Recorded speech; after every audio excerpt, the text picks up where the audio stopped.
And a very good afternoon and welcome to the Docklands. Andrew Mays with you. Joel Peterson just called the action alongside me. We are 60 seconds away from the bounce, so not long to get a very, very quick match preview with a couple of good experts this afternoon. Mick Malthouse, good afternoon to you. Andrew and Adam and Joel and all our audience.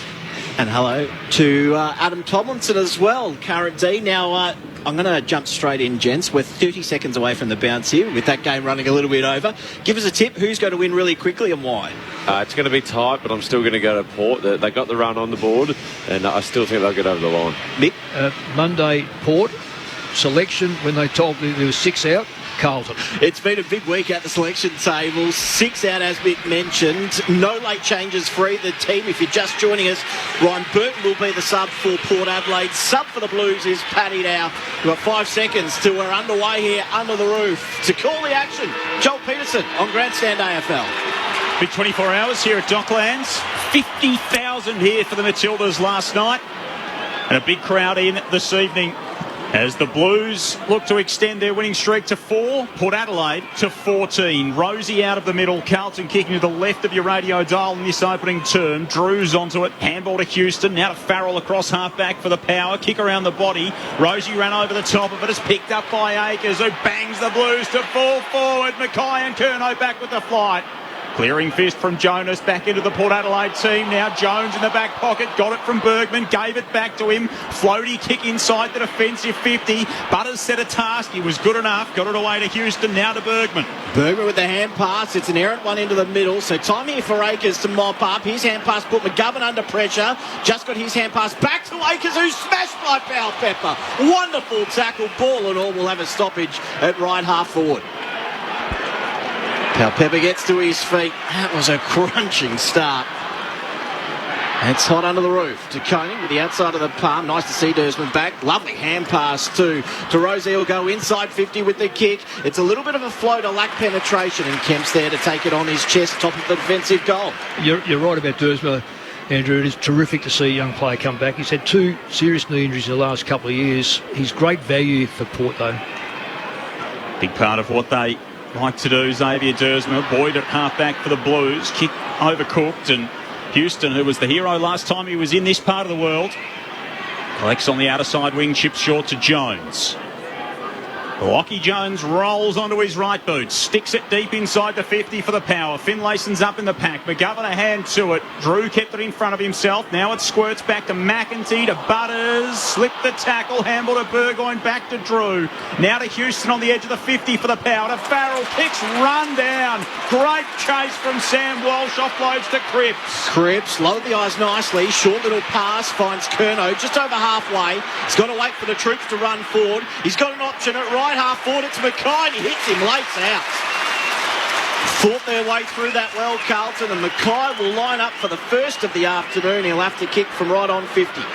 Right, the first minute of play. Sorry, Mick. The first minute of play, Port brought the pressure, but Carlton just matched it in that second minute. Some of those tackles that they're able to lay just gave them the ball back, and they burst the bubble, and that's how Mackay got out the back.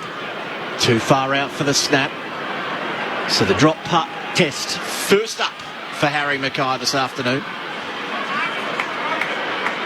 Not the longest of run-ups. He kicks from 49. It's away to the right. 1 behind. The first score of the afternoon. Blues lead it by that margin. Yeah, I reckon you're right. The run-up was very ordinary. It lacked strength. He was generally a powerful 60-metre kicker. He sort of kicked it for 45 to 50 metres and paid a penalty. 12-9 and he's 12-8 in his 5 games coming into today. Harry Mackay, after a shaky start to the year, he's righted the ship somewhat in front of goal. Clearing kick for the power, dragged in by Rosie, got it to Lord, tumbles it forward, only as far as Saad. Hands off to Newman, low kick straight across the centre circles. Fogarty slides in, releases Martin at left half forward, looked up, saw the stick, selects to go back behind the mark. Right on the paint of the 50. One of us was saying, not me, saying was it you, Adam, said he belted one from 60 metres out. I watched him in the warm-up and he did pop one from about 55 out and it went through post high, but he has kicked that off. Akers has got it for the Blues. He's not really all that much closer to goal. He's going to hand it off to McGovern, who whacked a long one last week, ran into trouble, spun out of it, turned on a dime. blasted at 55 toward goal, but tugged it left. Minor score, Blues by 2 through 4 minutes. Matching the pressure both sides, aren't they? Really, Port do bring their own pressure. Hand pass forward is not always to a target, which you can catch them out. Long kick from Houston, right up the middle. Pal Pepper matched against Boyd. Boyd got a fist in there at ground level, though. Port with the numbers. It's slapped back in the Carlton direction to Koning. Hand pass to Martin. Just had a fumble at the last moment. Bergman, one arm free. Couldn't get his other hand to it. And it's in the back free kick. This one going the way of Wines, who will get to his feet, and Drew. It is, in fact, who hand passes back to Houston, who whacks it forward. Huge roost contest, front and centre. Nice rove by Doherty. Goes out wide.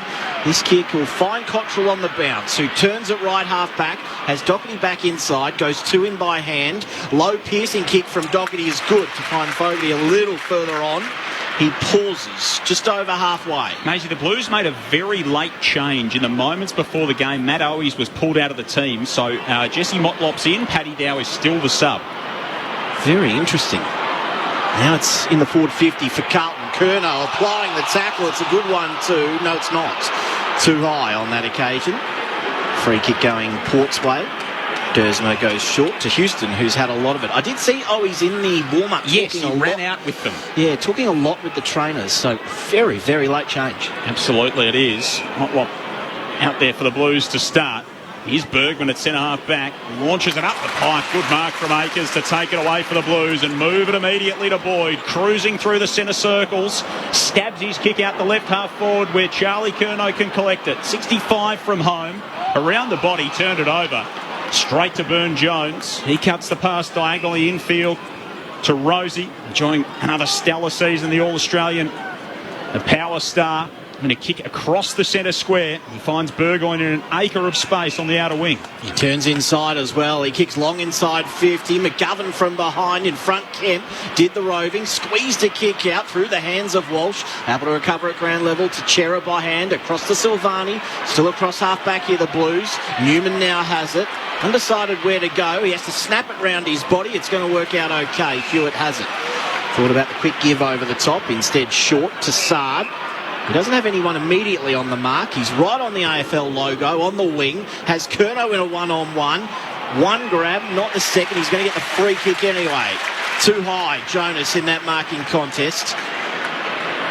And Curnow turns. He goes low and flat. This will go all the way to the line, almost bounced through. Aliir saving the day for the Power. 3 behinds for the Blues. The Power yet to score. We've played 6 minutes opening term. And Andrew, we did say that Durs was playing his first game, but also, the captain is coming back into the side for the first time in a number of weeks. He's there because of the changes, but interesting, even that contest, he just looks probably about 2 or 3 inches short for the main position he plays. That's Jonas. First game since round 10 for Tom Jonas. He was suspended after that game against Melbourne and then left out of the team. As Mick alluded to, Trent McKenzie's ankle injury allowed him the room to come back into the team. Long kick-off half-back for the Power is cut off. Jacob Wiedering in game 150 thought he might have an early touch. He tosses the ball back to Mitch McGovern.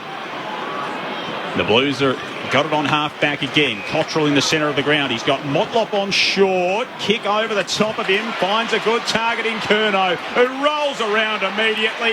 Eyes the sticks and just misses. You could sense Dockland's rising it. That kick from Charlie was on the way. 4 behinds for the Blues through 8 minutes. Port yet to score. Oh, I tell you what, Curnow's looking... It's a fair... It's a fair task for Jonas in that first game. Well, it's not a good matchup. It's just not a good matchup. 6 centimetres he's giving away, and he's so athletic, Curnow.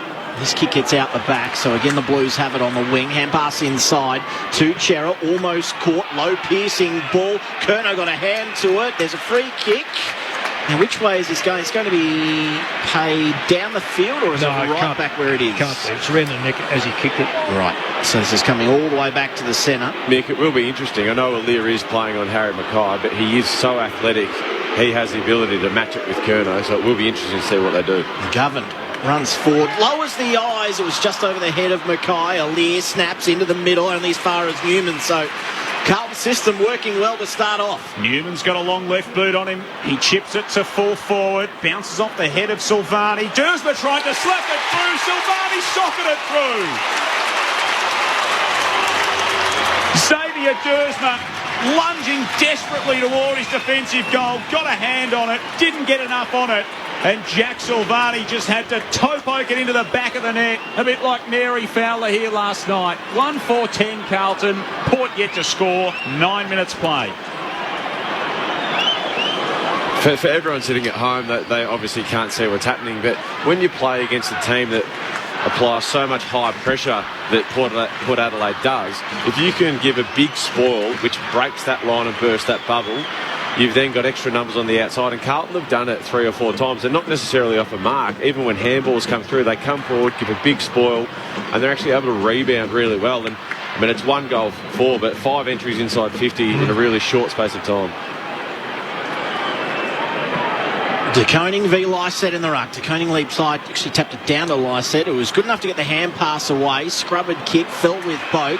He turned it over, although was he pushed? Yes. There's that mad hand pass forward, and Carlton, good sides are aware of it. So Boak with the free kick. He'll drive Port Adelaide inside 50. Wiedering too strong on that occasion. Just ushered Marshall underneath the ball and took an easy mark in the end. He goes short to the top of his defensive goal square where Kemp has it. Kemp short again to Akers. Still in the right back pocket here, the Blues. 1-4-10. Port Adelaide yet to score. 10 minutes played opening term.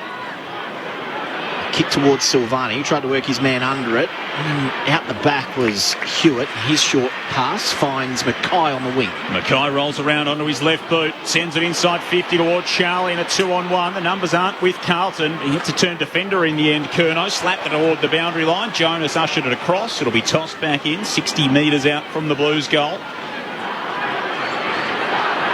Joel Peterson and Andrew Mays calling it for you on Grandstand AFL. Nick Malthouse and Adam Tomlinson, your experts. Great to have you with us on ABC Radio, Sport Digital, and via the ABC Listen app.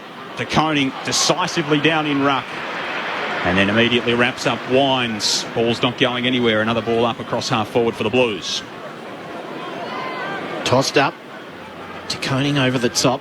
Down to Lycett again. Then he dragged Lycett off the kick, which went nowhere. Chera hand pass to Cunningham. Back inboard to Newman, who's got a bit of time and space at the top of 50. Goes towards Silvani's got it! And runs in and kicks his second. This is a hot start for the Blues. 2-4-16. The power yet to score. We've played 11 minutes in the opening term on Grandstand AFL. Adam Tomlinson and Mick Malthouse. Well, they're just controlling everything at the moment, the Blues. Anytime there's... I look at the contested possessions of like Kenya, 12-8. It's. I don't say they're both... Well, certainly Porter a contested side. Carlton not always, because they're able to get a little bit outside, but they're dominating. Anything that falls, they're getting. I just don't... I know Port have been very, very good. And the mad scramble hand pass forward has been picked off probably 3 or 4 times. By being picked off, the ball... Because they're all got runners and they run past, Carlton turn it over and they look up and they've got probably an extra one forward. So it is really hard to see Port. If they change, they'll need to change that methodology. The Blues off to another fast start. They haven't conceded a goal in the first quarter since round 14. Port with a chance here. They chain it through handball outside forward 50. Burgoyne's kick just missed McEntee, or Mead it was, who slipped over. And then sliding across is Kemp. After a good week for him, the Echuca product, earning a 2-year contract extension. Been in some good form after battling his way back through injury. Ball will be tossed back in. Left forward pocket for Port Adelaide. Trailed by 16 points, having failed to score so far. Silvani controlled it down to himself out of the ruck. Handed it off to Walsh. Kick intercepted by Burgoyne. Sends the power deep forward. Lord with 2 hands, couldn't take the mark. Wiedering's there, spills out the back. Powell-Pepper's dangerous in this situation. Hands off to Burne-Jones, dumped by Newman. Good tackle, fierce tackle. Ball up, 40 out from the power goal. When that ball comes into Wiedering, he's either going to mark it or it's going to come to ground. He's never getting out-marked, he's just too strong. Tossed up, Govan had a fumble at ground level. Went back in for seconds, he was wrapped up immediately. We'll have another stoppage inside Port Adelaide's attacking 50. So I reckon Marshall, he's going to have to do a little bit more movement, try and get in behind Werrigton to make him turn his head and just put a bit of doubt in his head. Otherwise, he's just going to keep marking the ball. Silvani let tie, got the tap out. Drew links up with Boak, who slams it this to the top of the square. It lands, and Pepper almost onto it, snaps it back, hits the post. There's a very acute angle running away from the face of goal. And that's the first score for Port Adelaide after 13 minutes. They trail by 15. Oh, shocking kick coming in as well. Turned over, mark taken by Kane Farrell. And he will line up for the first of the afternoon for Port. Yeah, he rushed that kick. He rushed it because he's only looked at one area, and that was a Carlton player running onto it, but he just clearly didn't have a look at what was coming from outside 50.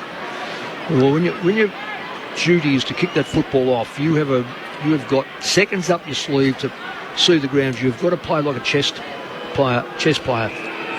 Newman it was with the kick. Kane Farrell to try and make him pay.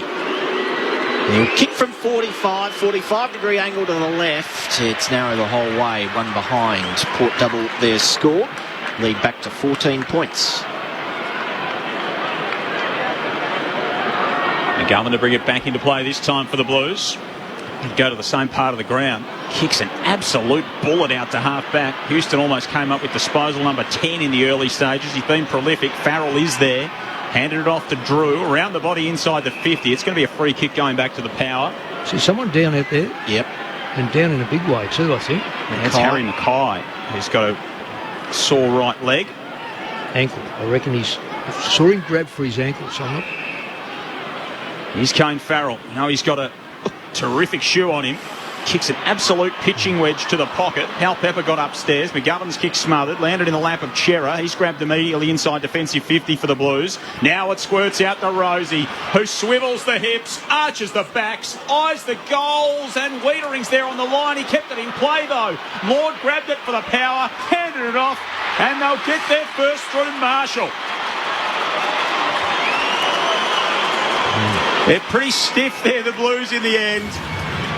And the Power's good work in the last couple of moments returns their first of the game. 1-8, Carlton 2-4-16. 16 minutes played in the opening term on Grandstand AFL.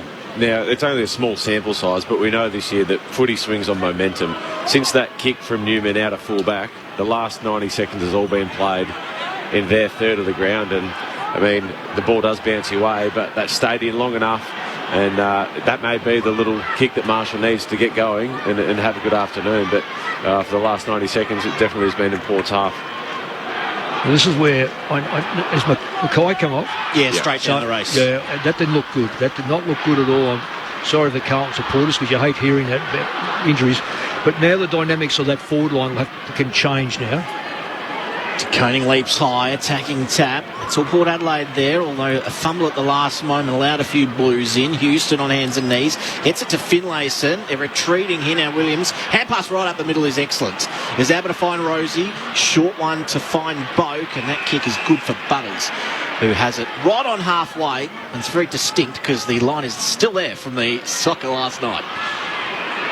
Flares it out wide. Here's Farrell again. And now short to Williams. Dylan Williams, 14 and zip as an AFL player. Made his debut in 2021 against the Swans in a victory. He's played in 13 wins in a row for the Power this season. Kicks to full forward and floating in is De Koning to take the intercept mark. He's called to play on. Not sure he's quite aware of it. He kicks a wobbly old thing out to half-back, and Martin rises over the top of Bergman. Pulls in a good mark at left half-back for the Blues, and he will get 50, Mick. And you know, that is silly play. Really not understanding the rule. Is it what? Bergman, I reckon, it was just floating past. And it's just silly play. Hand pass to Doherty, who gets to 50. No one on him. Probably didn't need a bounce in the end. He's going to come up a metre short, and Alir makes sure of it. Rush behind. 2-5-17 the Blues, 1-8 the Power. We've played 18 minutes in the opening term. I'll just explain that. The player taking the mark, he was going to go to the bench, but he ran far too close to the player who had the football. The umpire had no alternative but to free kick him for 50 metres. Lack of awareness. Farrell drives it off half-back for Port Adelaide from the kick in. Boak slides out. Walsh beat him to the ball and then went to ground level, ripped it away. Handball inboard, a bit too hot for Shearer. Coming bursting out is McEntee. Grabbed it, got grabbed, got the handball away. At half-back for Carlton. Cincotta to Doherty, a fumble. And then he kicked it inside the defensive 50 as it squirted out on the outside of his boot. Martin's grabbed by Bergman, a bouncing ball. Port try and keep it alive. And Carlton will draw things to a close with a ball up 35 out from the power goal. Doesn't take much for that pressure just to rise, does it? A missed kick. Both sides feeling it at the moment. Carlton by 9 inside the defensive 50. Doherty up and down the elevator to half-back. Bergman almost reeled it in. Walsh got across there. Handball to Cripps. Kick down the line's a good one. Finds Curnow by himself on the logo. He didn't have one blue in front of him, so he's going to have to wait, hold things up here. Risky kick into the middle. One grab and the second for Chera. Wasn't paid the marker by way of play on. Blues get numbers there. Cincotta, hand pass over the top to Cunningham. Now the run. And it's Kemp finding himself a long way forward. Now Motlop, one out in the box, and he's going to get a free kick. Well, that's a big win for Motlop. And he'll line up in the right forward pocket, about 20 metres out from goal for his first, a very late addition to the Blues team this afternoon. I reckon Lira would like to look at that again and say, why didn't I come across the top and just crack that ball clear? Because he allowed his teammate to go one-on-one, and you just got to join in there. Well, I was thinking he should have said, I'm coming, and then just put it straight over the boundary. Exactly. Motlop, 25 out, slots it, and he loves it as well, celebrates with the crowd. The Blues have 3. 3-5-23, plays 1-2-8. We've ticked into 21 minutes gone in this opening term on Grandstand AFL. Your experts, Mick Malthouse and Adam Tomlinson. It doesn't seem like it, Adam, 3-5 to 1-2. Early days, yes, Carlton dominated. Port have had so much of the football in the front 50, and it stayed in there, but it stayed in there without a result. So that's a credit to Carlton being able to put the pressure on, not give up a goal, even though there was one scored in there, but it was a hard work goal. There's been no easy shots on goal, and I think they're getting a fair amount of support from De Koning for a start off, and then the midfield wingers are coming down. So their system has worked very well for them, Carlton. Blues out by 2.5 kicks. Pack in the middle. They fight for it. Rice shoves De Koning over and then cops a little high fend from Sam Walsh for his trouble, and he'll get a free kick. Lysett handballs off to Farrell, who comes cruising past and eases a 60-metre kick to the pocket. Speaking of easing, Wiedering got rid of Marshall with aplomb. Cast him aside, takes the intercept mark for Carlton and sends them back the other way. Motlop in a one-on-one this time. Far too strong was Jones. Well, Marshall's got to start playing key forward at centre-half forward, not full forward, because at the moment he is getting destroyed by Wiedering. Jones to space, forward 50. Burne-Jones has it. Now hand pass through the hands of Powell Pepper. Lysett almost went again. De Koning, he has it at the top of 50, tackled immediately. The umpire will have it. And this is what we spoke about before the game. With Dixon not playing, who would normally get Wiedering, Marshall... Bring Marshall out. Yeah. Bring Marshall out. Let it be a small forward. 3-5 to 1-2. Carlton by 15 points, 22 gone opening term. Butters wheels away inside the 50 now, and the mark! Holy Lord, coming out and clutching it. That changes the dynamics. You see, if you have a play like that comes out, does Wiedering go across to him, or does he stay on Marshall? Well, that's what I was going to say. I was going to back you up and say if Marshall goes out, Wiedering's either going to follow him or change it. Well, you have to change. Marshall gets a different opponent, or Wiedering's not in the goal square. You've got to keep flicking around. You can't keep going to the well and getting no response. You just got to keep changing it up until you find. Break it up a bit. Break it up so that they don't feel comfortable. The opposition must never feel comfortable when you've got control as a coach. So Ollie Lord, one of their 6 inclusions, Port Adelaide. 5 goals fired from his 6 games this season. He's on the runway. He'll kick from 35 metres out. Ooh, and it's nowhere near it. Across the face, straight to Jacob Wiedering. Who else? He's Been given a couple of gifts in game 150 as the Carlton key defender. 15-point lead to the Blues, 23 played opening term. Oh, speaking of gifts, he's just given one to Port Adelaide, slamming that one straight out of bounds on the full. But that's a shocking kick for goal, though. 35 metres out. You've got 30 seconds to kick yourself a goal from 40 metres. There's something. Dersma with the free, 70 from goal. Short pass finds Williams. He's at the top of 50. He wants to go as well. He'll have to kick from 51. This one will land at the top of the square. Lord pushed out of it this time. And nice mark taken by Kemp, who's forced a hand pass. Cincotta fell over in the end. Caught it while he was on the ground. Cottrell's kick is smothered. Again, good forward pressure from the power. Another opportunity here as the ball ricochets out of bounds. And a bit of movement with Carlton's sub too, I think. 14-12 inside 50s. That's in favour of Port, but they're just not. It's just good play by Carlton, holding him out, and poor kicking for goal, I'd say that too. Paddy Dow, the sub for the Blues. Harry Mackay off with what looked to be an ankle complaint in the early stage of the game. Wines inside the defensive 50, got run over by Capel. Hewitt ducks the head into the tackle, got rid of it, almost squirted out to Powell Pepper. Now it does to Butters, off a step from 49 metres out. Zach Butters continues to display all of his tricks. He is having some kind of season. And he pulls Port back within 9 points with his 11th goal of the campaign. 2-2-14 to the Blues, 3-5-23. 25 minutes gone opening term. Your experts on Grandstand AFL, Mick Malthouse and Adam Tomlinson. I'm just going to say, Adam, I'm not convinced that it is his ankle. Ankle and knee he held, so I'm just hoping for Carlton's point of view, and of course Mackay, that it's not a major injury. Well, I think it's a massive piece of the puzzle for this game. I mean, that changes the whole momentum. But just on Port's goal, they had the ball for a long time then. They probably deserved a goal, but it wasn't an easy goal. No. It took some brilliance for that goal to actually occur. He's brilliant all year, really, hasn't he? Yeah. Paddy Dow onto the field. That's enacted. Back in the middle. Butters tries to get away. He couldn't on this occasion. Hewitt ripped it from him. Kicked inside 50. Curnow, big score by Alira on that occasion. At ground level, it comes out to Martin. Hand pass back to Dow. He goes the snap. It won't land in the goal square. In fact, it's out in the right forward pocket. A good mark in the end by Jones, running back with the flight of the ball. Has it next to the right behind post. In last week, the boy from Butte, out on the Eyre Peninsula, gave it to Boak, and now to Houston. Kicks up toward half forward. Rosie just overran the ball. It'll stay in front of him, though, and Mackenzie. Mackenzie handballs it forward to Rosie. Can he collect on the junction of the 50 and the boundary? Yes, but he was dragged across the line. And it'll be tossed back in, right where the blue paint of the 50 meets the boundary out at left half forward. Mick, it's also meant that Alir has gone to Curnow, and he can match his athleticism, and Jonas is now on Jack Martin, who he is a much bigger and stronger player. That's exactly right. Voice of Adam Tomlinson alongside Mick Malthouse on Grandstand AFL.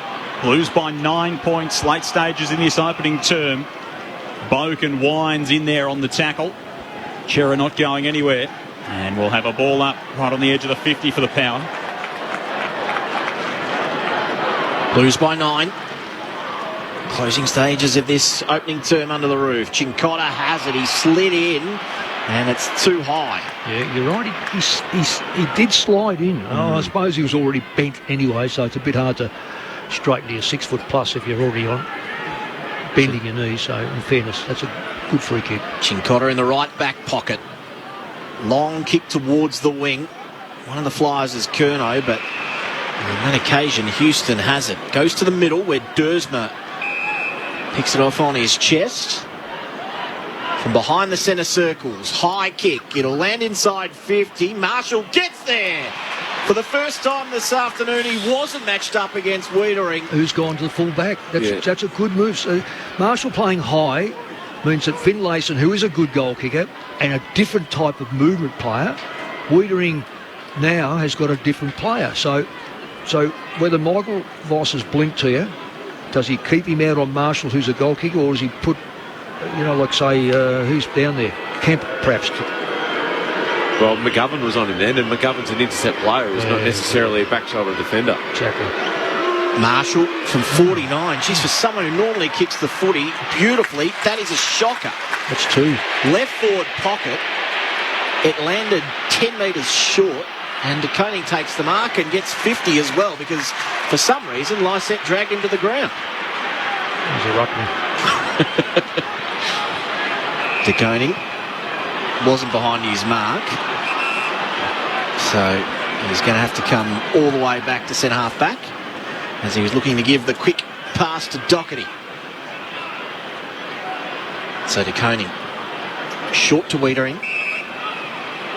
And Wiedering short to left half back, where Sard has it for the Blues. Blues by 9, 29 gone opening term.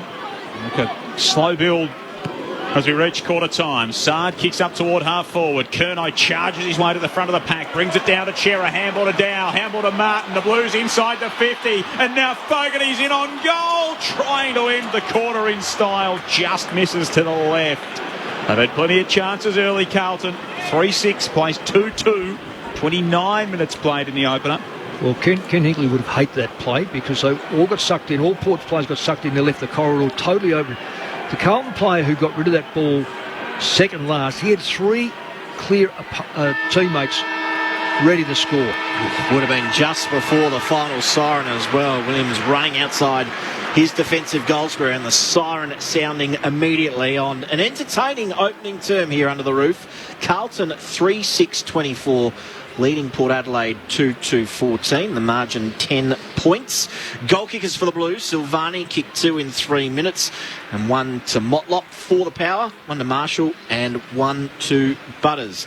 A couple of the other results earlier today. It was a big win at the MCG for Collingwood by 46 points over the Dockers. Always comfortable. And the Suns, Stephen King, in his first game at the helm, a 26-point victory up at Carrara over the Saints, which puts a bit of a dent in their finals hopes. Still a bit of work for the Saints to do on the run home. Here under the roof, it is quarter time, and it's Carlton by 10 points. You're listening to Grandstand AFL on ABC Radio, News Radio and Sport Digital. Hi, this is Craig Rucastle. I'd love you to join me to continue the war on waste. I'll be doing some investigating to find out where our waste is coming from. Half a ton of food. Chuck it out. And sharing some practical tips on the little, big and somewhere in the middle things that you can do to reduce your waste and protect our planet. Are you up for the challenge? Join me for Season 3 of The War on Waste. Starts Tuesday night, July 25 on ABC TV and streaming on ABC iView. Grandstand AFL. Now streaming every match on the ABC Listen app. Look for the AFL button. Newman's got a long left boot on him. He chips it to full forward. Bounces off the head of Silvani. Duursma trying to slap it through. Silvani socketed it through. Back inboard to Newman, who's got a bit of time and space at the top of 50. Goes towards Silvani's got it and runs in and kicks his second.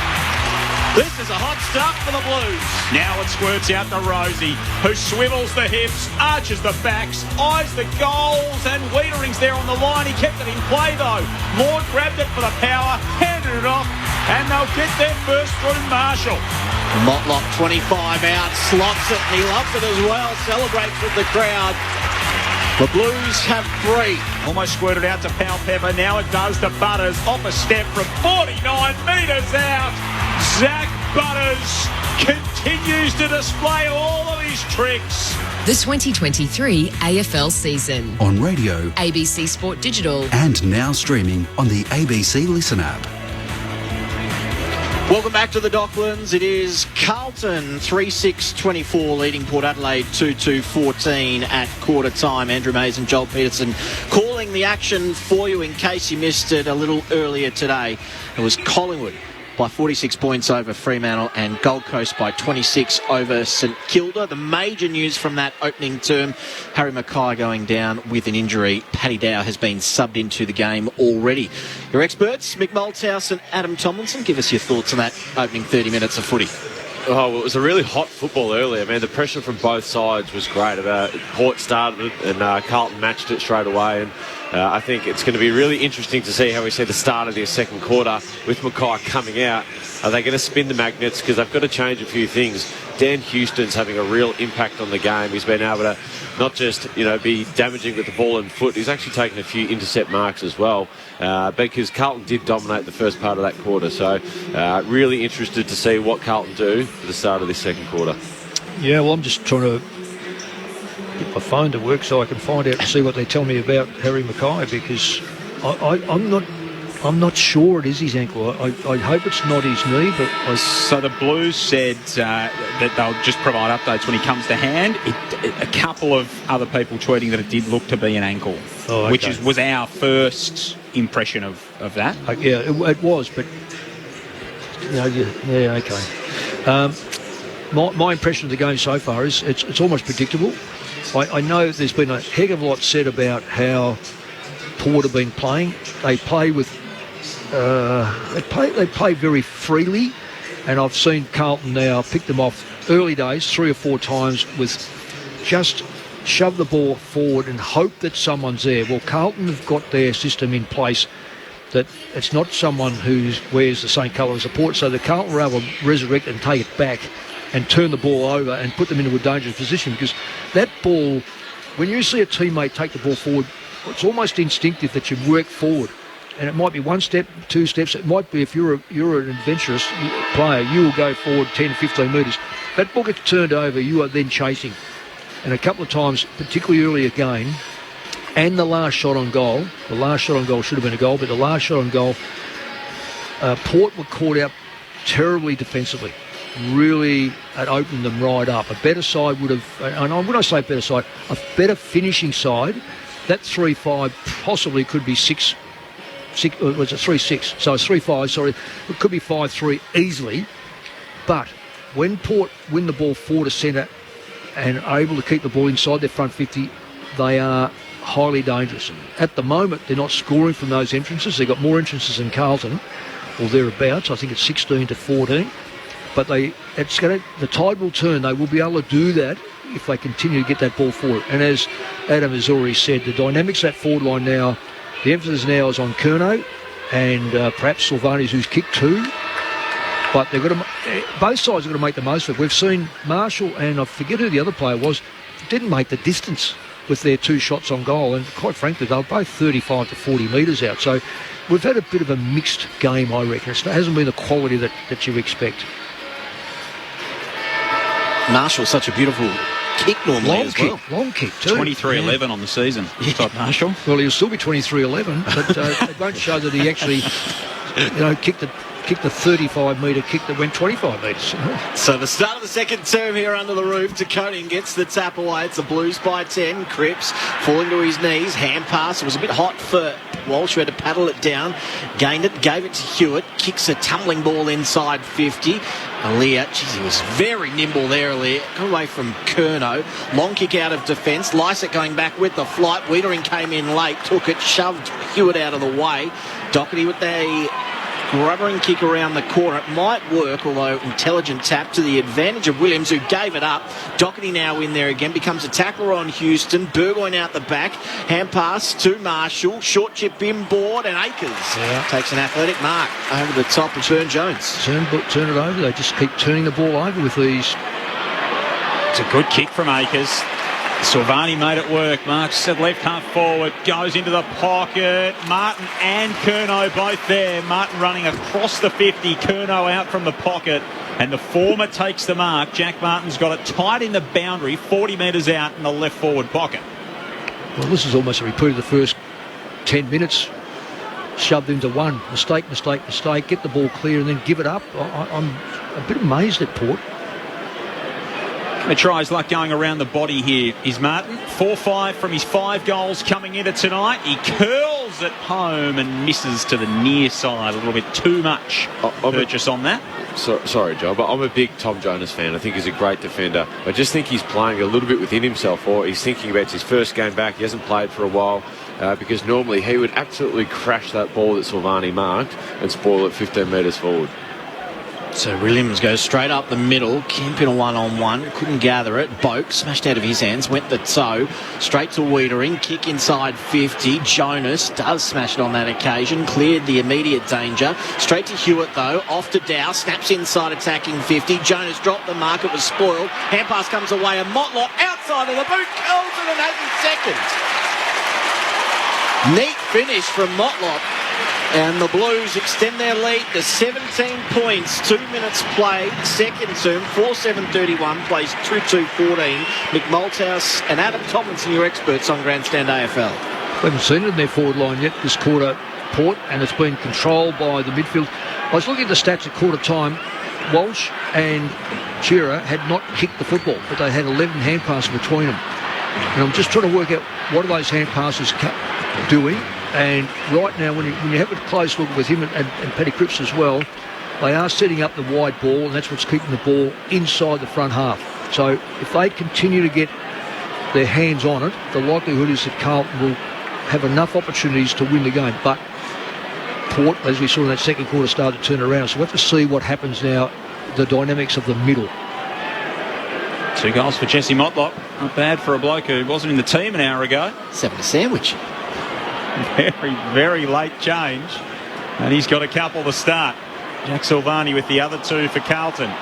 Ball rumbles around in the middle for a while. Newman almost missed the ball with his handball. Got it to Walsh, got it back. Now a handball off to Cunningham. Streaming through the centre of the ground. Kicks to full forward. Curnow almost with one hand. Dragged down. Spills to Motlop. He might kick his third. He does!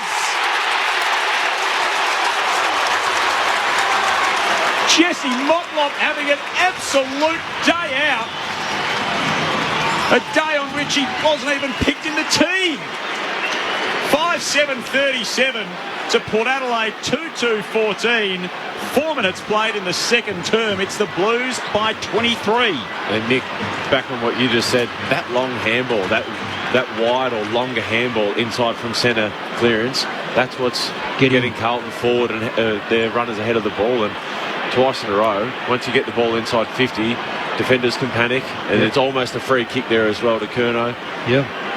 And because he's such a big presence in the forward line, Motlop's opponent has to go and try and help, and it leaves him free drop of the ball. Yeah. Do you reckon he'll be out of the side next week? He might ask to be left out at this rate. From the middle. Clears this time for Port Adelaide. Boak gets it forward to the top of 50. No mark taken at ground level. Hand pass from Newman to Walsh in the end. And now to Cripps.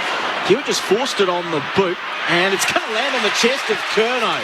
55 from goal. Probably doesn't quite have the distance in him. He's just going to lay it up. He's looking for Martin, who did some expert work before it landed. That's Protected the drop zone. I agree. It probably should have been a free kick. It was not within 5 metres, but he's got it. 15 out, slight angle to the left, and the Blues will have 3 in the opening 5 minutes. The second quarter. Martin comes in. 15 out, slight angle to the left, and he drills it. And the Blues have got a handy buffer. 29 points the margin, 5 minutes played, second term Grandstand AFL. Dominating the middle. In a nutshell, they are just absolutely... If I get Joel to push that onto the second quarter, I think what we'll probably see is it'll just show a dominance of first hands Carlton, second hands Carlton, inside 50. There wouldn't be a lot. It's 20 possessions to 8. And that tells you all. The Carlton are just... They're getting their... In fact, there wouldn't be a backline player that's had the football, I wouldn't have thought, at this stage from the Blues, because if they have, they've got it on the centre line. They're dominating around the contested football and all the stoppages, whichever way you want to look at it. 26 disposals to 8. 6 inside 50s to none. And 3 goals won for the Blues. And Port Adelaide, all of a sudden, got a bit of a problem on their hands. Another ball up in the middle. Ray Chamberlain, Craig Fleer, Cameron Dorr, Brent Wallace. The 4 umpires officiating in the centre this afternoon. Blues by 29, and they'll take it away again. Cripps to Walsh, tried and true. Kicks inside 50. Oh, Curnow almost dragged in a screamer. And Motlop goes past and kicks his 4th. Jesse Motlop's never kicked 4 goals at the top level before today. And what circumstances in which to do it. 7-7-49 the Blues. Port 2-2-14. And the man that was brought into the game 5 minutes before it started has kicked his 4th. I reckon, Joel, I'm sorry, while you're doing that, I reckon someone's dislocated their finger. That's De Koning has dislocated his finger. I hope it's not his thumb, because he is a ruckman, and it's his right hand. Looks like his ring finger, I think. Well, it's okay. Just see him right. Yeah, well, he just either just put it back in place or pulled it off his hand. Just on Motlop, I wonder, because he was a late inclusion, he's probably sitting there having a sandwich with no pressure or stress. He's come in and just played footy for what it is, and it's worked well. Lycett with a good centre clearance this time. Long kick inside 50. Ball tumbles end on end. Free kick. Going the way of Port Adelaide. As the umpire's demonstrating, it was Kemp or Newman who had a fistful of jumper. And it will be Ollie Lord to line up 25 metres out directly in front. Probably about 20 metres too far out on his last kick. I don't know if it's a free kick. There's a free kick there. Any time they see an arm around or anything, they just call it. What was a ballroom dance? I mean, did he pull up everyone on that? It's tough being a defender. Ollie Lord. This time, he'll kick from 35 out, directly in front, and he hits the post. The footy gods. Well, he's been... That's terrible. That's 2 shots from 25, 30 metres, and he's kicked 1 point. 8 minutes played. It is the Blues by 34 points in their second term. It's all coming up Carlton at the moment. Sard waltzes in from fullback, sends a long ball out toward the wing. Curnow has a leer draped across him, and the Port defender smashes it out of play. It'll be thrown back in. 20 metres away from the interchange gates, where Michael Voss and Ken Hinkley both watch on. Of course, Voss, a long-time lieutenant to Ken Hinkley at Port Adelaide.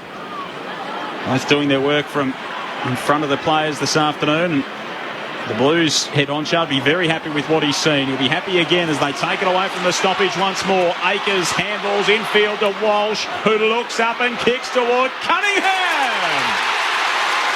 They're all getting in on the axe. David Cunningham's got it, 35 out directly in front.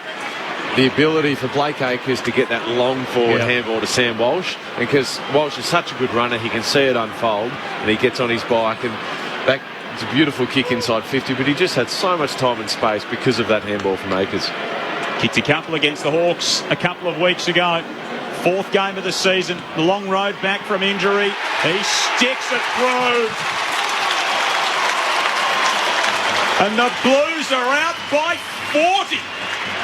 8-7-55 to 2-3-15. We are 10 minutes into this second term, and Carlton is beating Port Adelaide black and blue. And Nick, you said it. A shot from 30 metres out directly in front. You've got to kick it. It's almost a 12-point goal because it goes down the other end. The exact same goal shot 30 metres out straight in front, and they put it through. Yeah, exactly.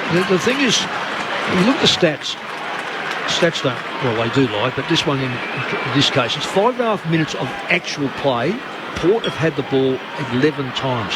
11 to Carlton 33. It is a domination. This is as dominating as you'll get in any game, regardless of where they are in the ladder. Take the names away. It is really schoolboy stuff by Port at the moment. Lycett v Silvani in the ruck, who just leapt over him, got it to Hewitt, hand pass to Walsh, slipped over at the last minute, good tackle, now a chance for Port, hand pass comes to Lycett, now to Rosie, high snap, inside 50, Wiedering in a one-on-one, Kemp got there through his hands, Chincotta, hand pass to Doherty, and Doherty to space, ball pitches on its end, it sits up for Wines, to Williams, back to Wines, wasn't a great hand pass, right at his ankles, and now Rosie's there, just got the hand pass away, blind hand pass inside 50. Doherty there, he's on hands and knees, and then gets it to a teammate in Chincotta, who's ridden him to the ground, locked up. A forward 50 stoppage for Port Adelaide. It's all just looking a little messy for the Power at the moment. Well, option taking is terrible as well. They're trying to create something from nothing instead of just doing the basics Wines, handball to Lysett, who was over the boundary line and then it had it smothered out. You mentioned the disposals, Mick. 38-18 the way of Carlton in this term. Port Adelaide have only laid 4 tackles.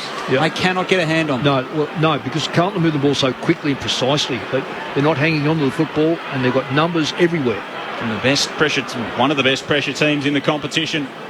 Port Adelaide haven't been anywhere near it here in this second term. Butters throws a boot at it at the stoppage. Newman lays a crunching tackle. Darcy Byrne-Jones looks up at the umpire and says, what for? And we'll have it tossed up inside forward 50. And it's the first time Port have been able to set up behind the ball. A free kick. Yeah. Free kick out of the ruck contest. Spills out to Byrne-Jones. Kicks to the pocket. Mead can't drag it in. Boyd will come away with it for Carlton. Kick toward half-back. Dow on the bounce. Can't collect. Out of play. And another opportunity goes begging for Port. That irks me a lot of the time. When there's a free kick and they take advantage, it really does. Inside 50. Inside. It's a ruckman. I know it's a ruckman, but he's generally a very good set shot for goal, I said. Thrown back into play. Lysett gets rid of Silvani on that occasion. Lovely palm down into the path of Wines there by Houston. Gave it to Burgoyne by hand. Tumbles a kick inside 50. Pepper almost. He follows up at ground level. Shrugs off Newman with brute strength. Then had a fumble. Umpire wave play on. Ball locked up at the top of 50. Yeah. Pepper is a bit of a... He can have his days, but he's a double taker. Always a double taker. Knocked down at the stoppage. Chera. Cincotta, clever from Hewitt around the body, but Houston got a hand in there to knock it away from Walsh, and it's still locked up across left half forward for Port. Nick, the difference is the kick inside 50. Burgoyne did have a bit more time and space, and he just put it on the boot, where going into Carlton's forward line, it's a real measured kick. Yeah, it is. And spread, the forwards are spread, really great options for Carlton. Footage on the scoreboard here of Harry Mackay down in the rooms on his feet, but very ginger, having been subbed out of the game. Blues by 40 points. They've kicked 5 goals already in this second term. We're 13 minutes into it. It's tumbled inside forward 50 for the Power, but it can't be collected inside the line. It'll be thrown back in. Nice to see Jeremy Finlayson out there. I sort of forgot he was playing. He has not been sighted in the early stages. Well, you can have a look at his stats if you like. Third from the bottom. Along with 1, 2, 3, 4, 5, 7 players have not touched the ball as caught by Port. 7 players. At the stoppage, Chera tries to break through, got the hand pass away, just missed Doherty. Lovely collect by Finlayson on cue to Byrne-Jones, who scrubs it forward. It's a dump tackle that's been paid in the end. So I think it was Boyd or Wiedering, and it's going to be on Byrne-Jones. Just watching the replay here. Yeah, sort of pinned his arms, Boyd, and head crashed into the turf, so it all went quick as a flash, that. So Byrne-Jones just made the distance. Snuck it home for a much-needed goal, to say the least, for Port Adelaide. Even the celebration was a little underwhelming in the end. Byrne-Jones were the first of the second term for Port Adelaide. It has taken 14 minutes, but finally they're on the board. Margin back to 34 points in favour of the Blues. Yeah, it was, well, under the new rules, it probably was, and it was late. It was a free kick. I'm just... who was on the line for Carlton? So that just scraped in. I don't. This ball has gone through head high. What are the Blues doing? They've played so well. I just don't get why you would have someone on the line. Well, 2 out of the 3 goals, Wiedering could have punched it through for a behind, kept it in. It was a goal, and no one on the line there. A bit of a lapse. This is a 5-goal game every day of the week. It's not, that scoreboard is very, very realistic. And out of the middle come Carlton again. De Koning tumbles it to half forward. He's the man of the moment. Motlop picks it up, kicks to the pocket. Silvani! Lunging forward with a lid draped all over him. Clutches it in off the turf. And Jack will go back from 25 metres out on a 45-degree angle right of centre. Yeah. So that's where Jonas should be playing. Jonas should be playing on Silvani. Bodywork. Alira does back himself a little bit, and he gave him a yard start and then had to make it up and got to him, but well-protected ball. By De Koning, he took it out of the ruck, and at the role of a secondary ruckman in Finlayson, all he's got to do is not let him take the ball out of the ruck. Another centre clearance for Carlton. Jack Silvani for his third. Started it right, never looked like it. It fades away, and goes through for a minor score. Carlton's lead is 35, 8-8-56 to 3-3-21 in this quarter alone. The Blues have kicked 5 goals, 2. Port Adelaide have kicked 1 goal, 1. Long kick out of defence from Williams. It reaches McGovern, who had it smashed away. And then Chera in for a strong tackle, both going nowhere. Silvani trots away from that contest, so ruck work here to be done by Finlayson up against De Koning. De Koning grabs it out of the ruck again. His hand pass came straight back to him. Boat torps a ball 35 metres forward. Burgoyne just tapped it down and Butters is onto it. Short kick into space. It was lovely use. And they could have raffled at Powell-Pepper and Marshall. Powell-Pepper leaving it for the taller man, and Marshall have a go from about 40 out, slight angle or 45-degree angle to the left. Powell-Pepper there, take credit. He could have gone at the football and dragged his opponent with him. Held back. He hasn't had a great day, so it's the temptation is to go for the mark yourself. There's another one that missed 40 out, didn't he? First quarter. Normally a beautiful kick, Todd Marshall. Comes in, 45-out, he sprayed that across the face, and it is through for one behind. Never quite looked like it. But uncharacteristic from the tall. 3-4-22 the Power, 8-8-56 the Blues, margin 34 points, 18 played, second term, Grandstand AFL. McGovern's got kick-in duties for the Blues. Whacks it out toward the broadcast side. Cunningham out the back. Wine's got a hand to it in front of it all. Burgoyne jams it on the boot for the Power. Bounces on its end in front of Marshall. Slaps it on to Butters. Now to Lycett. Now to Rosie. 60 metres out from home. Chips to the pocket. Lord coming out, but had it knocked away by Kemp. He's been a real find for Carlton in defence over the last 8 weeks or so, is Brodie Kemp. Now, I know Lord's only played 6 or 7 games, but he's got to learn to try and take that out in front. Because if you chest mark like that, that just brings the defender behind in. Ought to be tossed back into the junction of the 50 in the boundary. De Koning just rips it out of there, kicks it straight at the runner who was on the ground. He scurried off. Alir came through in the meantime. Handball to Wines. Port back inside the 50 through Bergman. Retreats a bit to Rosie. Drops it in the tackle. Holding the ball. Ollie Wines had time and space there, and he should have kicked it inside. Why would you hand pass to a bloke? It just invites pressure. Oh, it's just shocking. That is... I've got to say, that is a dopey hand pass that puts your player under extreme pressure. And we've seen he's lost the ball. Boyd to the wing, no mark taken. Akers there to Rove. Long kick, it gets out the back of the pack. Curno's running onto it. He just didn't quite sit up for him. He protects the space for Cunningham, paddles it to his advantage. Cunningham has it now, has time to turn, and on his left goes to Hewitt, 52 from goal. The next kick, the money kick. Hewitt just pops it up, looking for Cripps, I fancy. Martin almost had it at ground level, all power, although Martin back onto it. Good smother by Fogarty.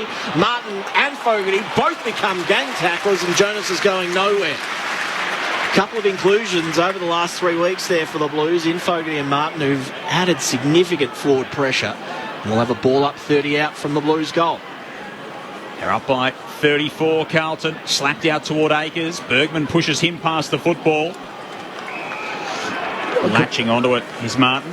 No excuse for Port. They've been up for such a long time.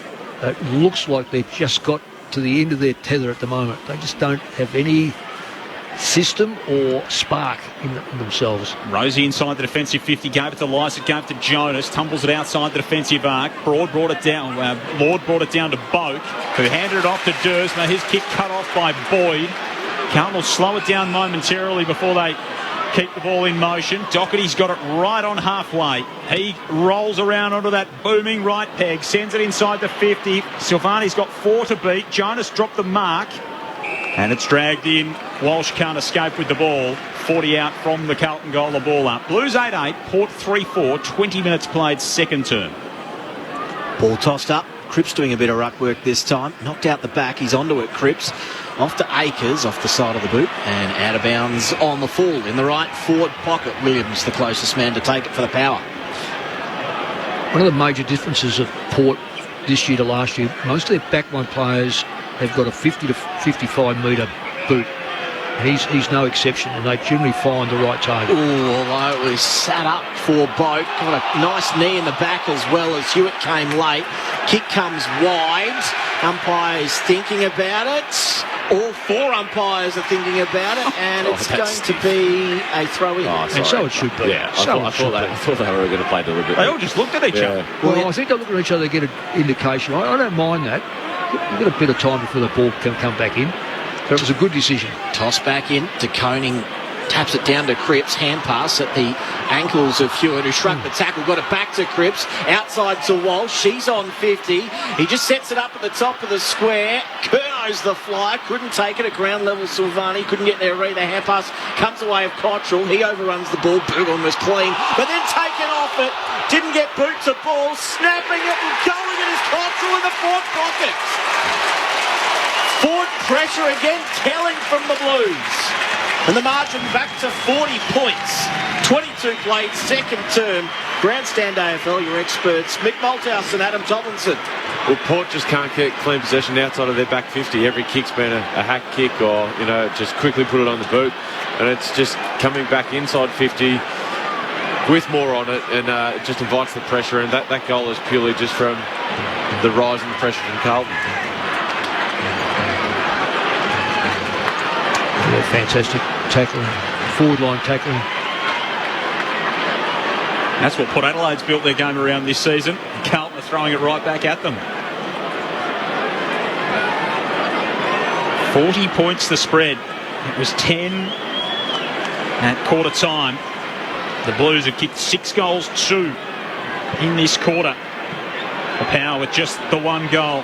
De Koning rises highest in ruck. Bergman's there to handball away to Houston, who came charging off the back of the square. Got it to Drew. Back to Houston. He's got Wines running shotgun. Wines gets to 50. Sends it toward full forward. Finlayson's up. Can't pull it in. Powell-Pepper keeps it alive. Can he hook it over his shoulder? He's grabbed. McEntee goes over the head. There's a free kick in there. And the umpire said Sound Powell-Pepper threw it. Free kick to Carlton on the last line. And Mitch McGovern will have it for the Blues. McGovern goes short to Kemp over his head, almost a turnover. Cunningham, he's tackled, spilt it. A soccer from Sard. Walsh in there now. He's taken by Drew, locked up at the top of 50. 40 points the margin. Darcy Byrne-Jones now going down the race for Port Adelaide. So not a good sign there. Yeah, he got one on the head in the... Yes. Well, about 10 minutes ago, so I'm surprised he didn't actually go in then. Oh, Rosie from the stoppage just showed that acceleration and missed. Could have gone the drop punt, went the snap around his body. He was 20 out directly in front. 3-5-23 the Power, 9-8-62 the Blues. 24 played second quarter.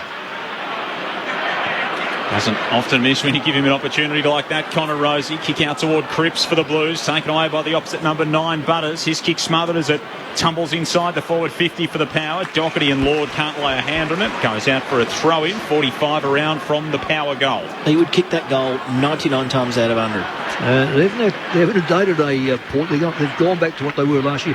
Powell-Pepper hasn't touched the football this quarter. There's a forward. They've still got 1, 2, 3, 4, 5... 6, 7 players still haven't touched the ball this quarter. He's dragged down there. Powell-Pepper by Newman. Butters got it out to Drew. Finlayson got run over.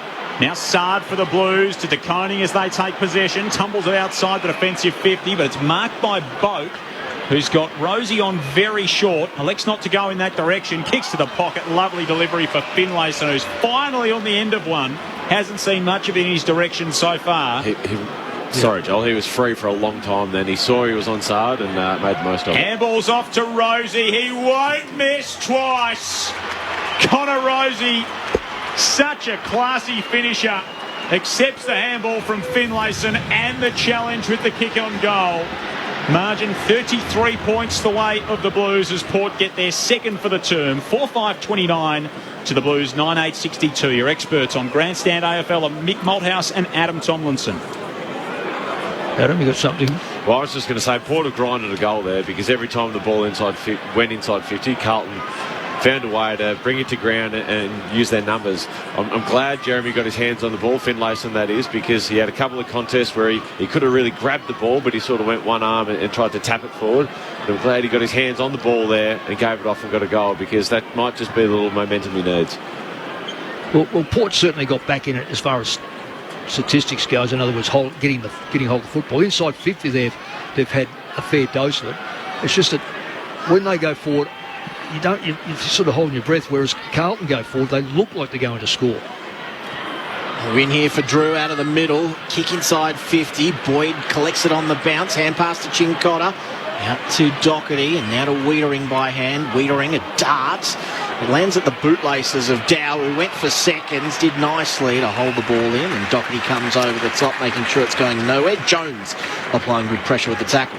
Even then, that ball went inside 50 and it was a Carlton Just player. come straight out. It was a Carlton player who got to it first. I mean, Only taken 3 marks for the quarter. Port Adelaide, we're 27 minutes through it. Just hasn't been a possession game at all. Cunningham off the stoppage, handball to Boyd. He's wrapped up in a tackle by Boak, ball up. So the players that are out of the side, okay, Rioli's out, who does magic in the forward line, as does Dixon. I don't know about Magic Dixon, but he certainly works hard. Rosie off the stoppage, handball to Butters. Now back to Jones, jams it inside the 50 for the power. Sard came out with a fist. Was there a hole in there? It was. And it'll go to Sam Doherty or Sard. It'll go to Sard for the Blues inside the defensive 50. Even those contests, Carlton are winning the free kick contest because they're putting themselves in a position to get it. There's no doubt they're free kicks. Not suggesting one moment they're not, but they're almost winning almost every contest that's either in the air or on the ground. Carlton are coming away with it. To lift up, to get back in the game, it's like last night, Melbourne flipped it on their head in terms of contested football, got back in the game. The only way back here for Port is to win that contested football. Big spoil from Jonas from the kick boundary, throwing on the wing. De Koning won it down. Cripps at the front, just knocked out of the way there by Butters. Drew, nice hand pass to Houston, who scrubs a ball forward, bounces almost over the head of Sard, who had to palm it in the end. Doherty's hand pass was knocked down. Now Butters, hand pass over the top to Rosie. Rosie a hand pass. This should be a goal, and it's missed by Lord. it's his third miss now. 35 out, or 30 out really. Oh, Lord. At the snap. Oh Lord, exactly, Mick. Oh, Well played. 4-6-30 the power. 9-8-62 Carlton. 28 played second term. There have been a few out on Port Road thinking that, Nick. yeah. Oh, Lord. Yeah, well, it's touch of class you need. You've just got to finish if you're in the forward line. 29 minutes into this second term. We've still got 4.5 to go, just quietly. It's going to go for a while this second quarter. A long kick in for the Blues toward Cripps. He's fisted out of play. It'll be tossed back in. Joel Peterson and Andrew Mays with you on Grandstand AFL. Nick Malthouse and Adam Tomlinson, your experts. Big night of footy ahead. Right around the network here on Grandstand AFL. Dersmer at the stoppage for the power. Hands it off to Houston. High inside the forward 50. Toward Lord. Did he get a shove? Yes. This time it's good, Lord, Mick. Well, no. Hold your... bite your tongue until he kicks it. It's just Lord for now. It is Lord for now. Oh, Lord. Literally, oh, Lord has the football. Ollie Lord. Ollie Lord. Ollie Lord, so I'm not making it up. Well, his one set shot so far was an absolute clanker. It was like kicking a loaf of bread, wasn't it, that first one? And the bread, well, it certainly wasn't stale because he might have got a bit more purchase out of it if it was. He's got to kick this probably about 45. It's about his distance. Better than a 45-degree angle to the left of centre. To pull the margin back to 26. Ooh. That's gone across the face and out on the full. He's just not got the kicking boots on today, Ollie Lord. And the margin stays at 32. The mind can play a lot of tricks with you. You take all those posts away by counting how many steps you need to take, how you're holding the football. So from the kick, it's a turnover ball, although Lear's hand pass is straight to Motlop, who smashed into the ground. Umpire says play on.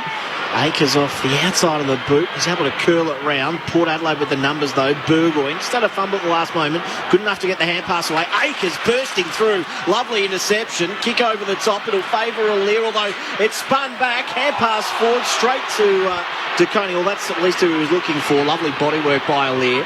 Hand pass to Dersmer, and that's an intelligent kick, although McGovern came very late. Got the spoil in. A fumble from Houston. Carlton looking to get numbers there. Houston over the top, make sure it's going nowhere. And it will be a Port Adelaide free kick for inching the ball in from Hewitt. Yeah. They can do what they like. It's a free kick. Once you jump on the football, See, what do they call the kids? You're hatching it. You've got to show an attempt to get rid of it, and once you jump on it and you don't do that, it is holding the ball. Yeah. Short kick from Houston to Jonas. Jonas out very wide. It'll pitch. In fact, it won't even reach Butters, who is running around the boundary looking for that, and it's out of bounds at left half forward for the Blues. Zach Butters was just having word to the crowd there as well. I'm not trying to be really clever here, but you can always see why Jonas is sort of the seventh defender. He's like the fifth Beatle at the moment. He's just lost a lot of that sharpness he used to have. You can see why he hasn't been in the team. Exactly. Hewitt kicks up toward half forward. Here is Jonas. Silvani leads him to the football.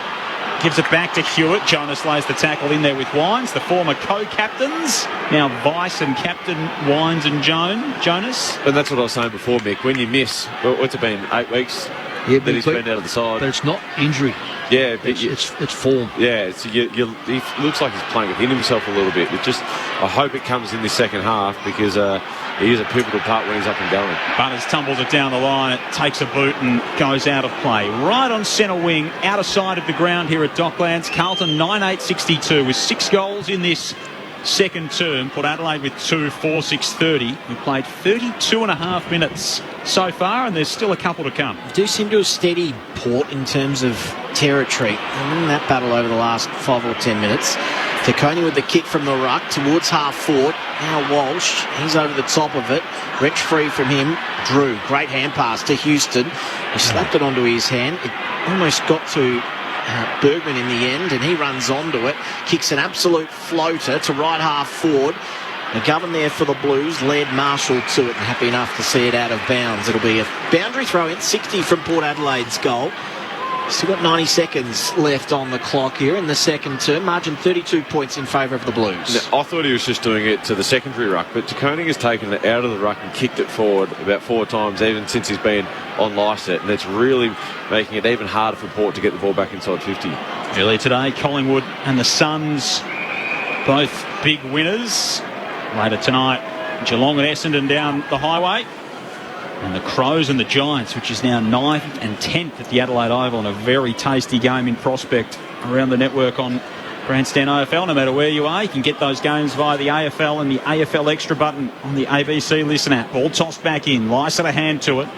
Houston a handball free, and Boak had a fumble, left it behind. Akers scoops it up.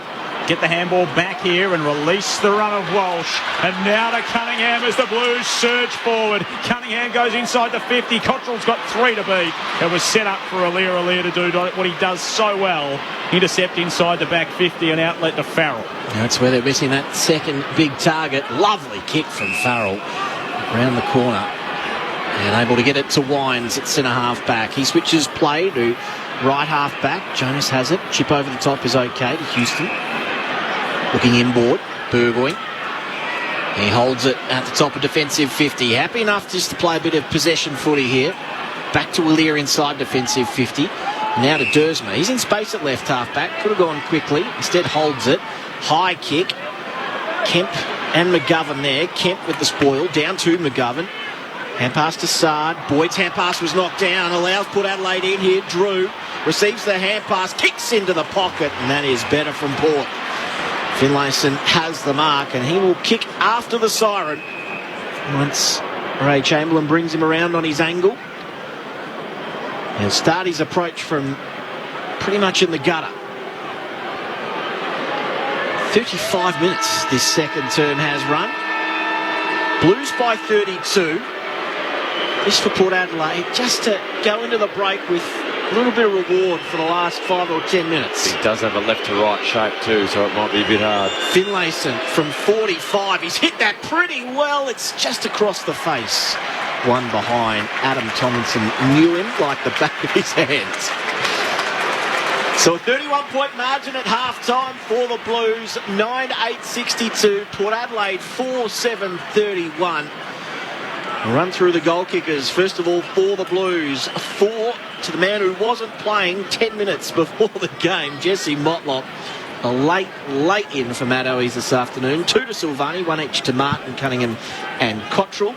All single goal kickers for Port Adelaide. 1 each to Marshall, Butters, Rosie and Burn-Jones. Major news out of both camps in terms of injuries. Harry Mackay subbed very early after what appeared to be an ankle injury. We'll try and get you an update on that from the club as soon as we can. And Darcy Burn-Jones has spent a little bit of time down the race, so I'm sure they'll assess him at half-time and just make a decision on him after another 20 minutes of assessment. Ryan Burton was sitting at the back of the bench with the warm-up jacket on the whole time, so they didn't have any great urgency to get him up and moving before that half-time break. So it'll be one to watch when the teams come out for the third quarter. But it has been a very handy first half for the Blues, who are essentially playing in a mini-elimination final today against Port Adelaide, who want to maintain that gap on 3 and 4 on the ladder, safely in the top 2 at the moment. Let's get our experts to assess what was a blistering first half of footy by Carlton, and how can Port get back into this one? Mick Malthouse and Adam Tomlinson. Well, they can get back by doing the things that Port do best. Now, I'm not surprised at this hand pass forward stuff, because that's generally their methodology. But when you take away certain players from their side, then you've got to expect the other blokes to come in and follow suit. Well, that doesn't always happen. They're getting beaten at the stoppages. I think it's about 5-2. They're getting beaten at the contested football. There's no question about that. They allowing the ball to go in. They've had more in their forward line than Carlton, believe it or not. The ball's coming out far too quickly, far too easily. And that's got a lot to do with not marking it for a start off. And then when the ball hits the ground, Carlton have got the extra number and they bring the ball out. Conversely, Carlton, when they go forward, they look dangerous. They've got better spread. The players aren't jumping on one another, so therefore the targets are easier. And it just appears to me that Carlton, when they bring the ball into the forward line by hand pass or by foot, they've got multiple opportunities now. So if Ken Hinkley's sitting there thinking all those things, there's no doubt he's been a terrific coach all year. In fact, he's been a terrific coach right through his career. He will address that if they're keen enough, and they've got, as I said before, they've been up for a long, long time. I'm not surprised that they're having what I would call a downer. There's certain players, Joel, I might get you to put those stats right up for the full game. And when you look at some of the players, we're looking at Power Pepper's had 2 and 1, and he's had his hands near the football for a long, long time. Jonas, well, he's a back one player. Marshall's had 4 kicks, and what's he registered? Has he kicked a goal? I don't think. He's might have kicked one goal. Yeah, one goal, but one. 1 goal, 1 from his three odd kicks. Finlayson's, I think he's patchy today. I still think goes in the top end. Houston's okay. Butters is okay, but not dominating. Rosie, we expect him to be what he's kicked 1 goal, 1, could have kicked the other one. But when you analyse what the other players are doing for Carlton, and let me say, for those that are listening to us and not watching, Carlton have got less possessions, less inside 50s, but it's the product. It's what you do. It's the tackling. It's the ability to, when you have a stoppage, to get away from the stoppage. It's okay to clear the stoppage with a mongrel kick, but if you're able to get the first hand pass out to a running player, your stoppage all of a sudden turns into a real animal. And at the moment, Carlton are doing that so many times, particularly early that quarter, where they're able to just rip the heart and soul out of Port. Port to get back have got Lycett's got to grit his teeth for a start off, because he's getting dominated by a secondary ruckman in Silvani, outside the fact that De Koning has actually beaten him. And once your ruckman's not getting his hand to it, then you're going to be reactive as opposed to proactive. So they're starting behind the 8 ball at the moment. So there's a few things to fix up by Ken Hinkley. Well, I think you covered most of it, Mick, but I'm just going to add the method of going inside 50. I think Carlton have got different avenues to score, and because they actually kick the ball inside 50 when it's calm, when they've got time and space, they can actually use those avenues differently. Whereas Port kick the ball inside 50 in a hurried manner. It's a bit of a mongrel punt going inside 50, and you can't really set up for that. You don't know where the ball's going to go, and that's why they can't get their hands on the ball. They can't actually put the ball to a spot where they can score or defend off the back of it. When Carlton kick the ball inside 50, their whole ground is set up from there. They can defend off the back if it does get turned over. So the method of going inside 50 is a really big one for me, and you've already touched on it. The contested ball, they're just getting beaten, and Carlton are being more efficient. The expert thoughts of Adam Tomlinson and Mick Malthouse here on Grandstand AFL. Winners earlier today, Gold Coast over St Kilda and Collingwood over Fremantle. Just a reminder, if you are listening to us in South Australia tonight, you will head to Adelaide and GWS. For everyone else, you'll be straight down the highway to Geelong and Essendon, which should be a ripper tonight as well. We'll hear from Josh Dacos after the latest from the ABC newsroom, which we'll take you to now.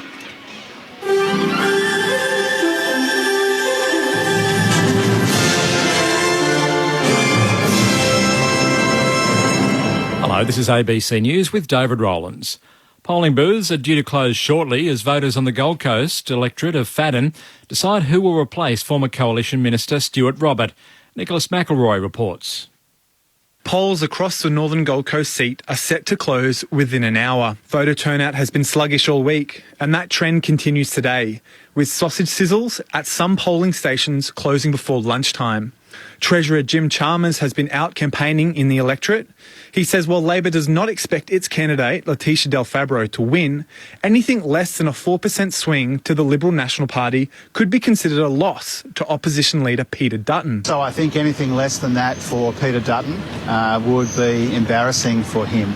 Rising cost of living pressures have emerged as a key issue for voters in the seat held by the Liberal Party on a margin of more than 10%. Australia could soon be given an exemption from strict US export control laws to help accelerate the delivery of its nuclear-powered AUKUS submarine fleet. A US Senate committee has approved draft legislation allowing the transfer of sensitive military technology to Australia. It still needs to pass both houses of Congress, but Senator for Virginia Tim Kaine is confident that will occur. Australia's ambassador to the US, Kevin Rudd, says it's a vital step in strengthening the AUKUS pact. That's the necessary precondition for our country's defence science and technology base to form a seamless partnership with our American and then in addition to that, British friends. None of us can afford to do business as usual anymore. A regional New South Wales football club has taken to the field for the first time since 5 of its members were killed in the Hunter Valley bus crash. Gavin Coote has the story. The Singleton Roosters AFL club has returned to the football field for the first time since 5 of its members died in the wedding bus crash at Greta last month. 5 others were killed in the crash. The New South Wales Premier Chris Minns attended today's games and announced $1.7 million for the club's expansion. Singleton Roosters President Dylan Hickson says it will help the community heal. We are a family here and we lost parts of our family and that's really hard for myself and for all of us as a club. The expansion will be jointly funded with the AFL and Singleton Council. Victoria State Opposition says the police should be able to detain young offenders who commit violent crimes if the age of criminal responsibility increases. The Victorian government has flagged raising the age from 10 to 14 by 2027, but Victoria Police Commissioner Shane Patton told the Herald Sun newspaper he's concerned that children under 13 who commit crimes won't be held accountable. Victoria's Shadow Police Minister Brad Batten says young people need to face the consequences of their bad behaviour. Violent crime should be carved out of that. You can't have a position where someone can go into someone's house with a machete and because they're underage, the police have no power to do anything. A man has been charged in the US state of New York with the murder of 3 women more than a decade ago in what became known as the Gilgo Beach murders. Rex Hyman has pleaded not guilty. Detectives say they used DNA from a pizza to match forensic material found on the victims. Hyman is also considered the prime suspect in a 4th murder. In all, 11 bodies were discovered, with police suggesting it may be the work of a serial killer. Floods and landslides triggered by torrential rain have killed at least 7 people in South Korea. The BBC's James Reid reports. 2 days of intense rain have caused damage and disruption across South Korea. Crops and roads have been swept away. Train services have been suspended and at least 13 cities have had power cuts. Most of the deaths have been caused by landslides. About 8,000 people were evacuated before a dam overflowed in the central region of Gyeongsang. Further downpours are forecast, with rainfall of 4 centimetres an hour expected in some areas. South Korea is used to heavy rains in the monsoon season. But over the last few years, these have intensified as a result of rising temperatures. And in sport, Collingwood have maintained top position on the AFL ladder with a comfortable defeat of Fremantle at the MCG. The Magpies rattled off 10 goals in the second quarter before going on to win 18-5-113 to 10-7-67. Jamie Elliott finished with 4 majors for the Pies as they all but ended the Dockers' chances of making the finals. Elsewhere, Gold Coast shocked St Kilda with a 26-point victory in what was their first outing since the sacking of coach Stuart Dew during the week. ABC News. The World Game is here. Great touch on the edge of the box, right foot strike, it scores! Unbelievable! The FIFA Women's World Cup 2023. Near the corner post on the left side, dribbles to the edge of the area, strike!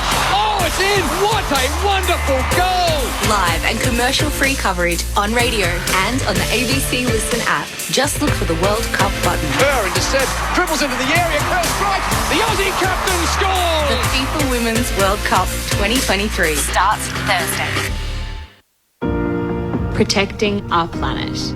Breaking down barriers. Supporting new migrants and refugees. Lending a helping hand. These are some of the ways we became Australians of the Year.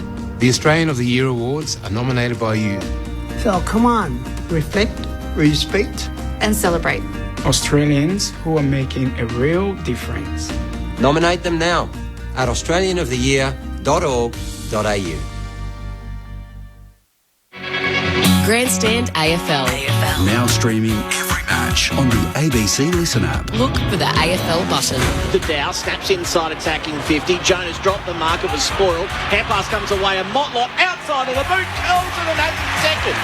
To Cunningham, streaming through the centre of the ground, kicks the full forward. Curnow almost with one hand, dragged down, spills to Motlop. He might kick his third. He does!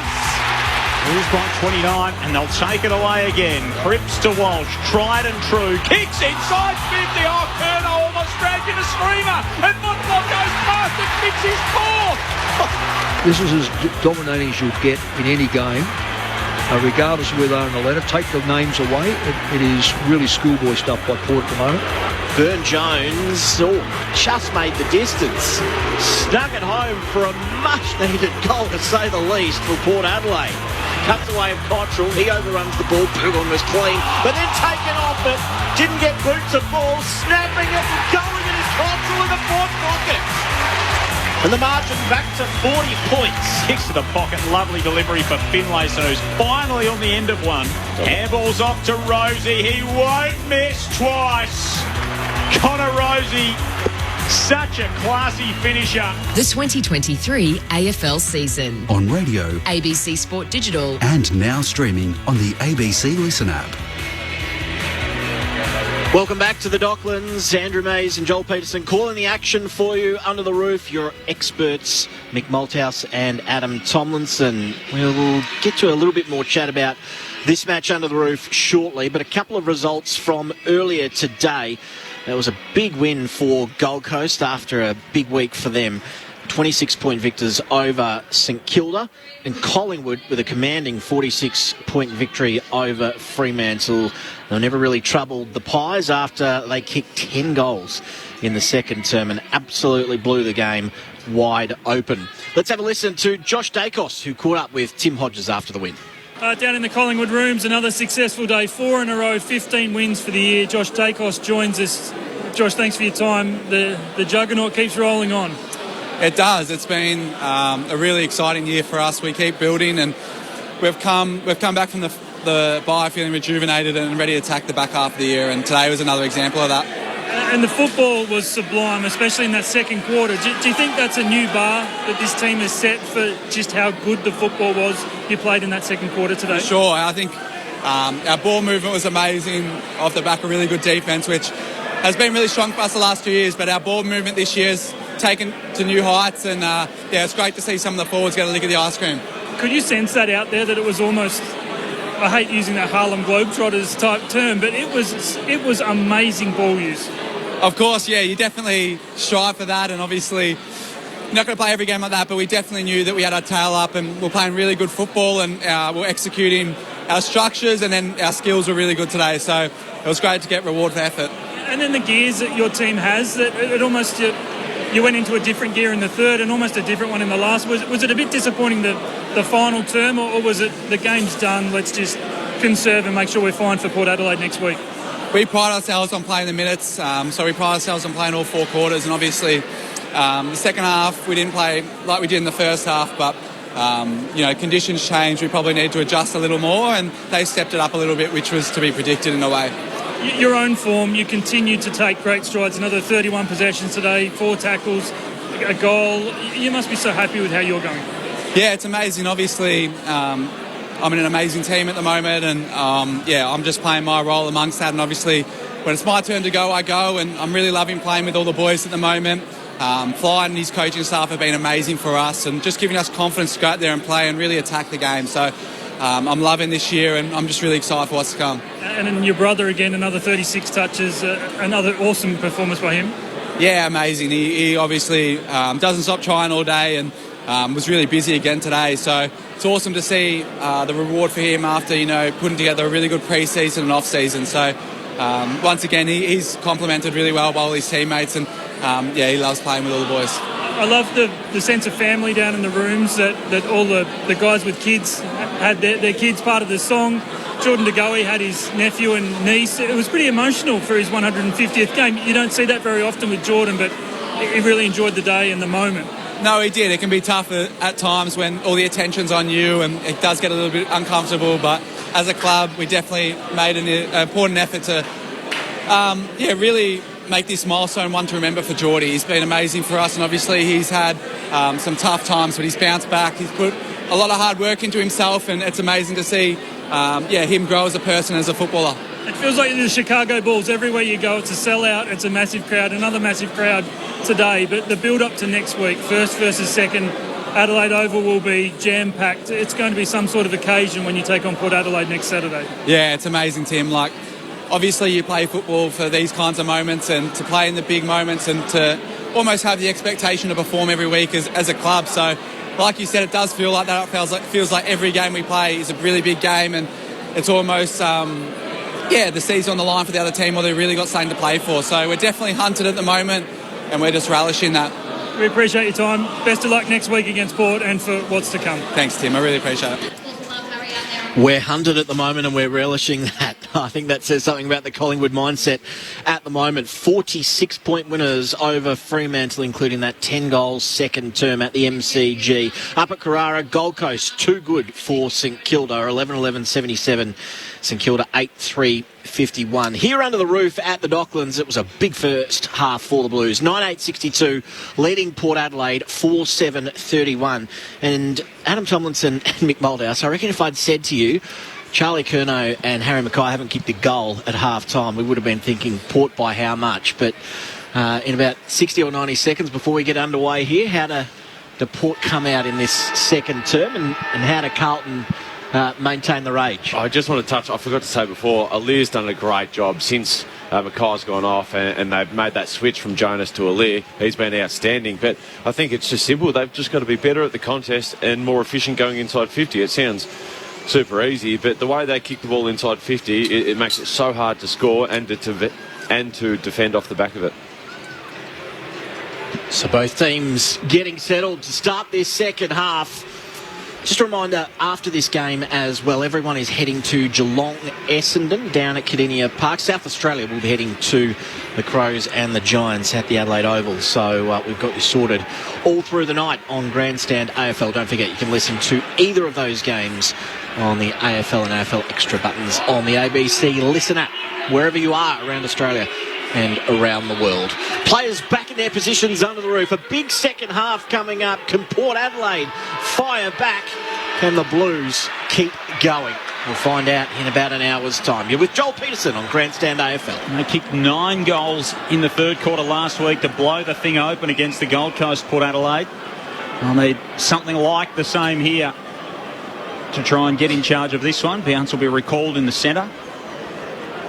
Lysett and De Koning. The Carlton ruck had the better of it in the first half. Had the better of the tap there. Lysett's follow-up, though. Forced the ball into the path of Rosie. Now to Houston, out to Drew. Drew kicks inside the forward 50. Powell-Pepper clears the space for Lord. Lord brought it down. Powell-Pepper kept it moving. Handball over his head toward Boak. Wiedering stood in the way. Blues back in possession inside the defensive 50. McGovern backtracks. Handball out to Wiedering. Kemp slipped over. Powell-Pepper closes in on him. So too does Lord. They wrap Brodie Kemp up. He's not coming out of there. And a ball up in the left forward pocket. Port Adelaide straight inside forward 50. Better start after the Port Power conceded a couple of goals early in both the first and second term. That one smothered from the stoppage, and they'll receive another stoppage inside attacking 50. Left forward pocket. I wonder what Kenny Hinkley had to say to his troops at half-time. Thrown back into play. Finlayson won it down. Powell-Pepper coming through the stoppage. Couldn't gather. Wiedering at ground level. Works hard for it. And then Newman becomes the tackler with Wiedering. Runners got to his feet. In fact, it was McAtee, and he's seen over the boundary line for a throw-in. Still tucked up in this left forward pocket.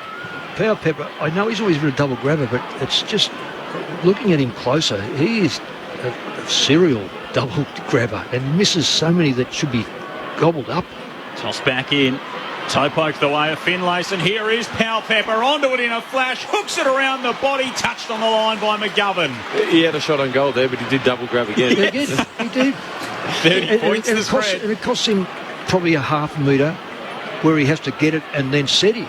And that what, probably half a foot, 6 inches that cost him a goal. So the margin back to 5 goals even. And interestingly, Darcy Byrne-Jones subbed out of the game, so that might spell a bit of trouble for Jordan Boyd after that tackle in the second term. Meanwhile, Port Adelaide turnover coming here, although Jones's hand pass was turned over itself. Sard, hand pass to Dow, who turns, kicks up towards Curnow, who is forced to spoil again in a 2-on-1. Fogarty with a good tackle, following up at ground level. And we'll have a ball up just forward of centre wing. Williams gets to his feet. Wouldn't you just hate to be a forward at Port the way they're playing, that hand pass forward, just when you've made your lead, and then the players got to turn and kick a haphazard football in your forward line. Just dreadful play. Port has confirmed that's a concussion for Byrne-Jones as well. It sees him subbed out of the game. Cottrell's tackled by Burgoyne, not going anywhere next to the logo, just attacking half for the Blues. Kicked 6 goals in that second term. Chera burst away from the middle, high up and under kick to fall the centre half forward. Burton nudged Martin under it legally, said the umpire. Surprise, surprise, the Carlton fans don't agree with that. Now up the middle go the Power. McGovern got a hand in the road of that.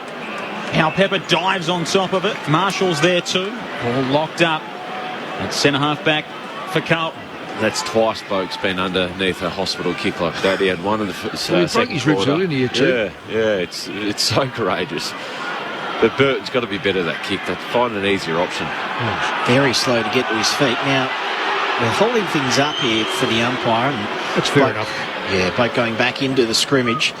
Cripps with the clearance. High kick over halfway. Burton dropped the mark, got rid of Dow, should have taken it. Dow came bursting through. Hand pass to Hewitt under pressure. He's tackled immediately. Back in there. Didn't take him long. He's on the bottom of the pack and locked up. We'll have a ball up almost right in the middle under the roof here. Margin 5 goals in favour of the Blues. One noticeable thing, there seems to be a bit more desperation at ground level by Port. I'll say that right now. From the stoppage, Chera, left foot kick inside the forward 50. Curnow stands his ground, coming across to Silvani, brought it down to himself, tumbled it toward goal and rolls it home.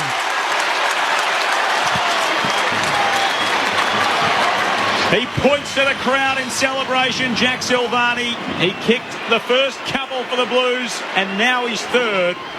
And Carlton draw first blood in the third term. 10-8-68. Port Adelaide 4-8-32. 5 minutes played, third quarter on Grandstand AFL. If you fly, you've got to impact. And Jonas was standing on Silvani then, and he elected to go up and try and spoil the ball, but he didn't quite get it, and it was a soft drop. And when you fly and your opponent doesn't, they're effectively 1v none. And I mean, he's picked it up and a small little snap on the foot, but Jonas has just got to either clear that ball out of the area or not fly and stay down on Silvani. 3 goals this afternoon for Jack Silvani.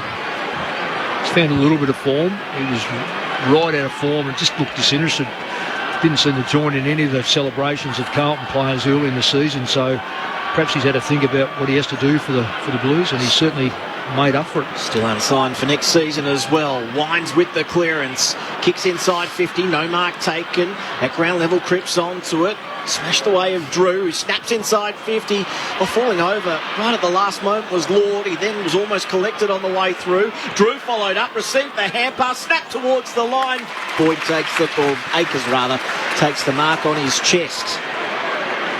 So Akers to relieve for the Blues from the goal line. Standing between the goal and point posts. Kicks out to half-back. It's all Port Adelaide. Burton spoiled it away from Wines in the end. Dersma keeps it alive. Handball inside the forward 50. Marshall sees it across and out. And Ollie Wines looks back at Ryan Burton. Ryan Burton, Ken Hinkley said during the week, he was dropped on form. And now he's into the sub for a full half of footy. Such are the vagaries of that substitute rule. Margin 36 points. 10-8 plays 4-8. Blues ahead. Port inside the forward 50. Waitering kicks it straight up and down the mine shaft and floats out toward half-back. It bounces half a metre inside the chalk and it'll be tossed back in at right half forward for Port. The perfect kick, that one, for gaining territory. It's like a 40-20 kick in rugby league. Toss back into play. 70 around from the Port goal. De Koning at the front. Palms it down to Cunningham. That was smooth work. Off to Akers. And Lear, wonderful mark in front of Curnow. And Curnow saying, kick it higher. But that was just brute strength. He passes inboard to Houston. To Jones, who's at true centre half back. He goes further out wide to Mead, who's thinking about going quickly. He's called to play on. And then he's caught. Has to kick quickly to a 2-on-1. Marshall flew, couldn't take the mark. Yeah. Newman's going to be paid for shepherding, and Marshall get the free kick, 49 from goal. Yeah, he can argue all he likes. He looked at the play, looked at the ball, took his eyes off the ball, went back to the ball. It was too late. Once you start to know that someone's going to come into your territory, you can't block him. As soon as he takes those few steps and launches at the ball, and he's stopped from doing that, and Newman's not looking at the ball, it's shepherding. Yeah. And kicking from 55, let's hope he kicks through it. Which he does on this occasion. This will get all the way to the line, just not quite, and it's rushed over. Oh no, in fact it is. Ball must have bounced back quite violently there. Looked like it wasn't quite rushed, but it was in the end. And Port Adelaide get a point closer. 35 points the margin in favour of Carlton. 8 played, third term, Grandstand AFL. If nothing else, they always provide good pantomime, the Blues fans. You always know where you stand as an opposition player or an umpire for that matter. Long kick in from full back. McGovern drives it toward Curnow, who splits the pack and takes a chest mark and then kicks an absolute sack of a thing down the line. Martin had to get down to his bootlaces to pick it up. Got a nudge from Houston and sides a beautiful kick into the centre of the ground. Finds Chera. He rolls and kicks to full forward. Akers back with the flight. Cottrell's there. Kept it alive. Kicked the goal. The Blues bounce from the back half again. They go end to end in an instant. And Carlton's lead out to a game-high 41. 11-8-74. Port Adelaide 4-9-33. We're 9 minutes through the third term. Well, good call, John. They did. Took the ball from the back half. I was watching Curnow right in front of us with Lear. Had him covered and then expected the ruckman to come across and spoil the ball. Didn't happen. Once Curnow got it, wasn't a great kick by Curnow, but the ball went from half back to half forward, and then Carlton resurrected the football, and it was all over Red Rover. They're kicking goals from the goal square because there's no coverage on the goal line. Just trying to look for the smaller players down there. They're just not doing the job. Lycett in the middle this time, Rose high.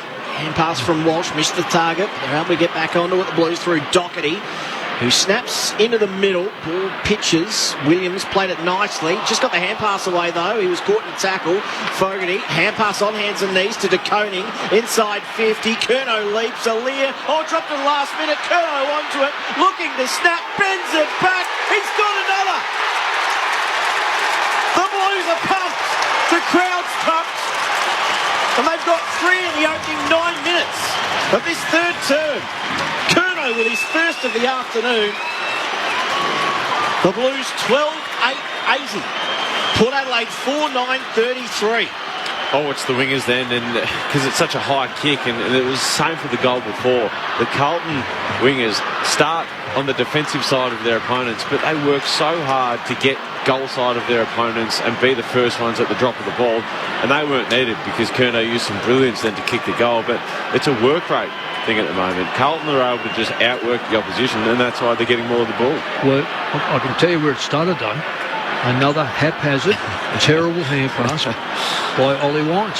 Just a give feeding. You might as well have just blindfolded yourself and handed it to a Carlton player because you had no effort with them tackling him. This is quite the burst from Carlton.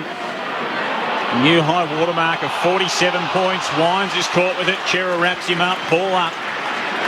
Just on the outer of the centre circles. The larger soccer circle enveloping the centre circle here at Docklands after the Matildas game last night. Rosie got the handball away somehow back to Finlayson. He then wraps up Walsh, who came away with it right at the last moment. But the umpire, Craig Fleer, said, "I'll have it," just a moment before Sam Walsh came away with the ball. DeConing rips it out of the ruck. Handball's inside the forward 50. Cunningham knocks it loose in the tackle from Williams. But Port take possession once more. Houston out to Jones. Kicks up the outer side over the head of Lord. Paddles it onto his own advantage. Handball went looking for McEntee. Great defence from the Blues. Kemp and McGovern across.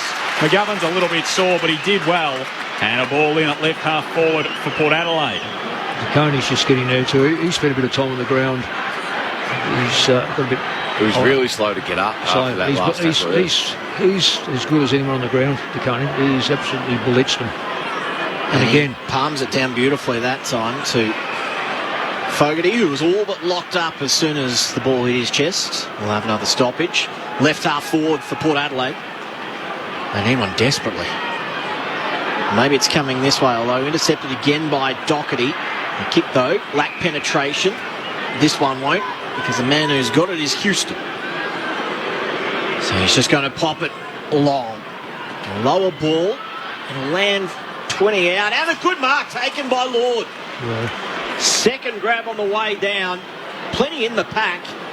Lord will line up from 20 out, directly in front. Surely this time. Go on, Nick. Fair dinkum on his kicking performances so far. I would not put money on this bloke if it was the last all I had. He hit the other one with his sock. The one before that he didn't make the distance, and then he's 3 shots at goal. He hasn't kicked a drop punt yet. 4 shots. Yeah, this is his 5th shot at goal, isn't it?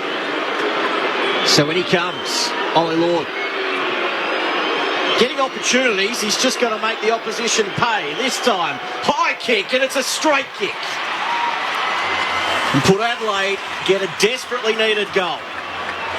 Carlton 12-8-80. Port Adelaide 5-9-39. The margin back to 41 points. We've played 13 minutes in this third term. Grandstand AFL. Your experts, Mick Bolthouse and Adam Tomlinson. I'm just looking at him now. Ollie Lord. He's doing more bending over than Rudolph and Rove. I mean, he's just, honestly, I once wonder, has he played, how many games has he played this year? Is his 6th game or 7th game? 7th game. Yeah. Yep. So he's had a couple of injury worries and spent his 3rd year on the list and 1st year in the team. Yeah. Look, he's only a young boy.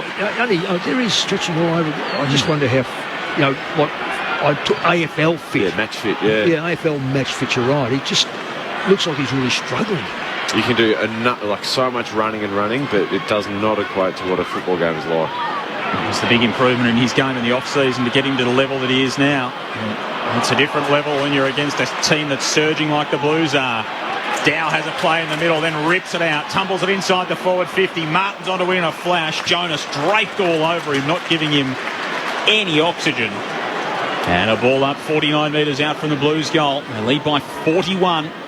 3-1 in this third term. Williams flicks the handball away for Port Adelaide into vacant territory in the centre of the ground. Hewitt takes possession for the Blues. Handball to Doherty. Forward handball from Newman to Fogarty. He just eases it inside the 50 toward Martin. Rises but can't mark. Again, Jonas was there right in the nick of time. A little bit happening off the football. Meanwhile, Williams picks it up at left half-back for Port Adelaide. Long kick down the outer side, and Lord drags another one in, just defensive side of the wing. He's using that height advantage nicely on Brodie Kemp at the moment. Lord to left half forward. Pepper the flyer. And Marshall had to be the rover. Couldn't do much with it. Now Hewitt has it for the Blues. Short pass is good to Dow, who's looking for the hand pass straight away. The options dried up, and then he turned it over by a foot, and Williams takes a nice intercepting mark in front of Motlop. I'm just surprised how slow Port are moving the football. There's no urgency to get the ball into their forward line. No run from behind, so it's really stagnant, and that's suiting Carlton down to the ground. They just can't play that forward half game that they love and where their bread's buttered. Here's Pal Pepper, rips it away from a long kick to half forward. Kick was smothered on the way through. Kemp stands in the way. He almost missed his boot. Trickles to Hewitt, slapped it on looking for Walsh. Butters was in there to pick it up. Handball back to Jonas, drops it awkwardly onto his right boot, sends it to full forward. McGovern across, can't mark. Boundary umpire's fallen over. Chincotta almost fell over. Ball goes out for a throw-in. Left forward pocket, Port into attack. Blues by 41, 16 and a half played in the third. It is slow motion by Port. And as I said, that's feeding Carlton's ability to win the ball and then take it back over their head. Chance for them here, left forward pocket, Finlayson. Tap, holding, and it's going the way of Port Adelaide. I hope that's not against Silvani. Surely it is. It's against Chincotta, who's having a conversation with... No, it's against Silvani. Is it? Yeah, against Silvani for holding in the ruck. He had him by the front of the jumper, but it made...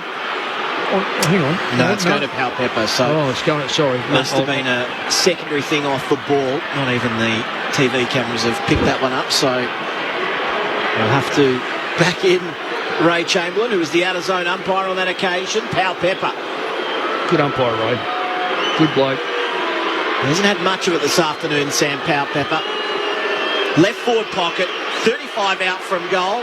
Kicks and drills it. So a couple in a row for Port Adelaide. Margin back to 35 points. 12-8-80 the Blues. 6-9-45 Port. We played 17 minutes in this third term. Grandstand AFL. That's a goal a little bit against the grain. I mean, it's a free kick at stoppage, but you're right, Mick.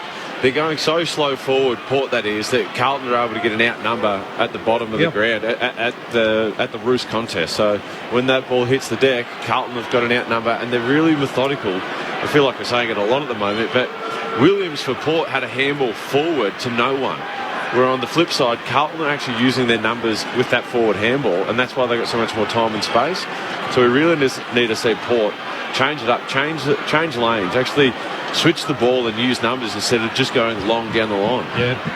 Demons defender Adam Tomlinson with you on Grandstand AFL alongside Mick Malthouse. Joel Peterson, Andrew Mays calling it for you. Free kick out of the middle. In fact, umpire play on, and now Ray Chamberlain blows his whistle, and it's a free kick to the Blues. Thought there was a whistle when Bergman had the football, and Patrick Cripps wins a free kick right on halfway. Couldn't be more in the middle of Docklands if he tries. He kicks a wounded duck inside the forward 50. Big pack flies, Curnow among them, fisted clear by the power, but only to Chincotta, who loads up and sends it long. Ball will bounce in front of Alair. Closing in is Motlop. He just got the handball away. And again, that forward pressure for Carlton is telling. It results in a throw-in in the left forward pocket, deep in attack for the Blues. The tap forward looks great, and it's all nice to look at, but take possession of the ball, and you're actually a chance to win a free kick. Yeah, take possession, take a hit. So he's spot on. Cripps doing the ruck work this time. Went to ground. Umpire says it's a free. So Cripps v Finlayson in the ruck. Cripps lurched forward. The umpire has deemed it a free kick. Finlayson's not happy at all. Looking up for the replay and shaking his head. Well, he doesn't have to look too hard. No, that's a dead set pushing the back. They're the ones they show are in the club, so these are actually pushes the backs. So Cripps fairly straight on from goal here. He's going to go around the corner. He's 25 out, slight angle to the left.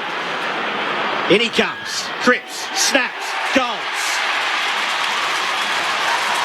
The skipper gets on the board this afternoon. And Carlton have 4 goals to 2 in this third term. They've opened up a lead of 41 points. 20 played, third quarter. Now, this bloke's been playing great all day, and Charlie Curno's only kicked one goal, but O'Leary had a chance to mark that ball. Instead of letting it bounce and inviting the pressure, he let it bounce, ended up going out of bounds, and that boundary throw, they create goals purely from pressure that it puts the defenders under. And it wasn't a defender, it was Jeremy Finlayson. But if that boundary throw didn't occur, the free kick doesn't occur. So play the percentages. If you can take the mark, and you can exit the ball outside of 50. A couple of goals from stoppages in this quarter alone for the Blues. Lead back out to 41. Lycett this time out of the middle. Goes himself, thought about the handball to Rosie, launches it inside the forward 50, and Kemp leads the race to the ball. Drags it into his chest, got a little bit of treatment after the fact. And good again today as Brodie Kemp. Long kick up the outer side wing. In front of it all was Cunningham, spilled out the back to Dow. A substitute this afternoon, pushed as he kicked, but it's spilt to Silvani, and the Blues can build again. Here's Chera to Cripps, bursting through the 50, eyeing the sticks, missing to the right. Docklands was poised to explode with blue energy. Cripps misses, the margin is 42. Port Adelaide quick out of defence. Long kick comes from Farrell. All the way to the wing. Newman couldn't take the mark. Powell-Pepper, lovely roving. Hand pass to Boat, then off to Butters. His kick is smothered. Back to Powell-Pepper, and Newman wraps him up immediately. Double take. In the hands, out of the hands, and gives the tackler a chance. So a ball up. Just outside the centre square. Between the logo, right on the wing. Lycett taps it to space. Powell-Pepper taps it in front of himself. Might have been held back. Umpire wave play on. He goes a third time and wins it. And just gets the hand pass away. Did well, Powell-Pepper. Persistence paid off. Off to Rosie, who snaps inside attacking 50. Marshall! Yeah, it's a good mark. That is a true. For the people not watching, listen to us. He come out of the goal square. Rosie kicked the ball in from a long way, probably about 70 or 80 metres out. Marshall took his lead from the goal square, went past two or three players, as did Wiedering with him, but he was able to get himself in front and take what in the end, a probably relatively easy mark, but he had to get there, and that was all the hard work, so well done. Todd Marshall, he'll start his approach from outside attacking 50. He will kick from about 40. And if there to be any chance, he needs to be nailing this. Todd Marshall, 40 out, kicks beautifully. That's his second of the afternoon. Just a glimmer of hope for Port Adelaide. 6 goals they are behind the Blues. And Marshall has 2. He looks a little more likely after a big burst in that second quarter from the Blues. Well, what we spoke about at half-time, I'm not sure. Contested football is still relative. There's not much in it. Port's got their nose in front, 19 to 13.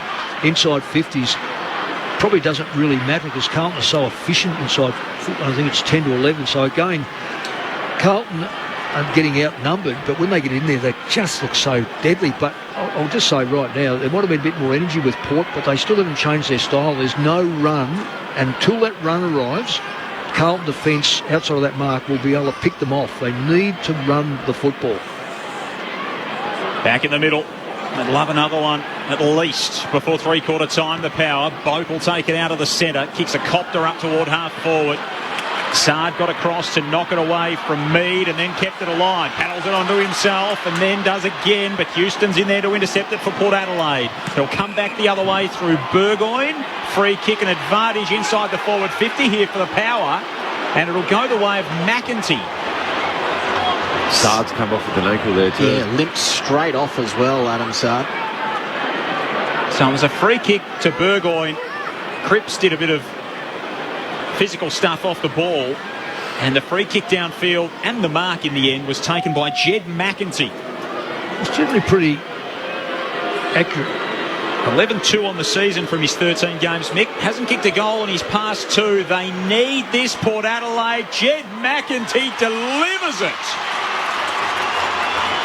Beautiful set shot kick.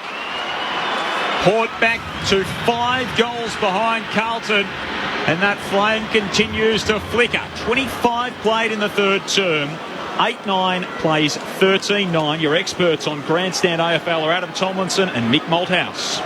4 goals to 3 this quarter. I know there's 5 and a bit minutes. I know it's a big ask, but the reality is Port have to kick one more goal more than Carlton the rest of this game, the rest of this quarter. So if it goes, Carlton kick a goal, they need 2. So clearly in 5 minutes, if they kick 2, yes, they're well and truly in the game.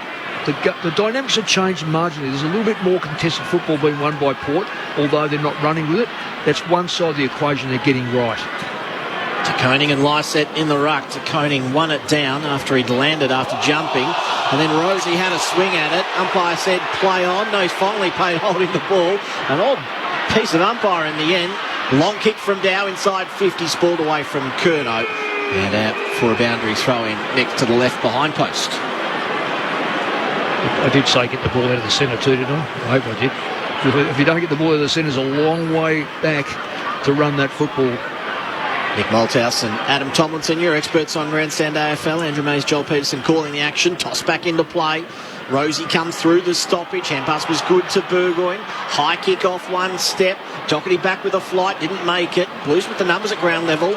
Boyd receives it. Then a long kick. It's going to be narrow the entire way. One behind. 31 the margin. They've got a chance here. Kick out of full back. This is your one chance where you get no pressure on the kick to actually generate something too. Only if you're able to get your first one away and your second one's clear. The first one's away, it's not clear. So now they're being held up. Farrell pokes it into Houston. And Farrell, in his draft year, kicked in a lot for the Bendigo Pioneers, and I reckon at least half of them were just torpedoes straight up the middle. Didn't elect for that. Well, that's got to be 50 metres. Wines got held up by Martin. Umpire said no, and then Wines' handballs at the bootlaces of Rosie made him backtrack, and then 9-9 one down the line. Dersma got crunched. Kemp came over the top. Ball stayed in play momentarily, but not for long. And it's out on the City side wing for a throw-in. 31 points to margin, 13-10-88 Carlton, Port Adelaide 8-9-57. The Blues, of course, having won their past 3. Port Adelaide their past 13 games in a row, both winning streaks looking to be extended. Thrown back into play, and free kicks going the way of De Koning. Held in the ruck contest on that occasion. De Koning goes a chip to Newman. That was hardly 15. Umpire's going to pay the mark. Newman out wide between the logo and the boundary line on centre wing. He hugs the boundary line with his kick, looking for Cripps, who paddles it to his own advantage. Now Chera, he's dispossessed, although goes back a second time and a third time. Port Adelaide gather numbers around it. It pops out the back right at the last moment. Now Houston has it. Just gets it on the boot quickly. Marshall leaps high, spoiled away from him. A chance as Rosie roves and then kicks inside, attacking 50. It's a low ball. Kemp comes off his man. Paddle to the advantage of Lord. There's a man in the goal square if they can get it there. Oh, he fell asleep and was caught from behind. Wonderful tackle by McGovern. And he'll get the free kick right back pocket. Yeah, well, I know he hasn't played many games, but where you are on the ground, you're hot. And he got caught easily. McGovern's long kick down the line is marked by Charlie Curnow. City side wing, Blues by 31. 29 played here in this third term. Short chip to Dow, who keeps it moving for Carlton. Kick inside the 50 over the head of Martin. Bounces and rolls its way into the pocket. Silvani tried to keep it alive, but eventually goes out for a throw-in. 35 around from the Blues goal. Led by 10 at quarter time, by 31 at half time with a 6-goal second term Carlton. They kicked the first 3 of this quarter. They've kicked 4 goals to Port Adelaide's 3. They're well and truly in charge. Bergman at the stoppage inside the defensive 50. Grabbed by Chera, who's again having another good day as the Carlton mid. And a ball up, 25 out from the Blues goal. Lysett in the ruck against Silvani. Silvani leapt high, won it down. It ricochets off to Fogarty, who just got a hand pass away as he was lying on the ground after the tackle. Port with the numbers. Bergman receives it, slams it on the boot. Newman takes a juggling mark.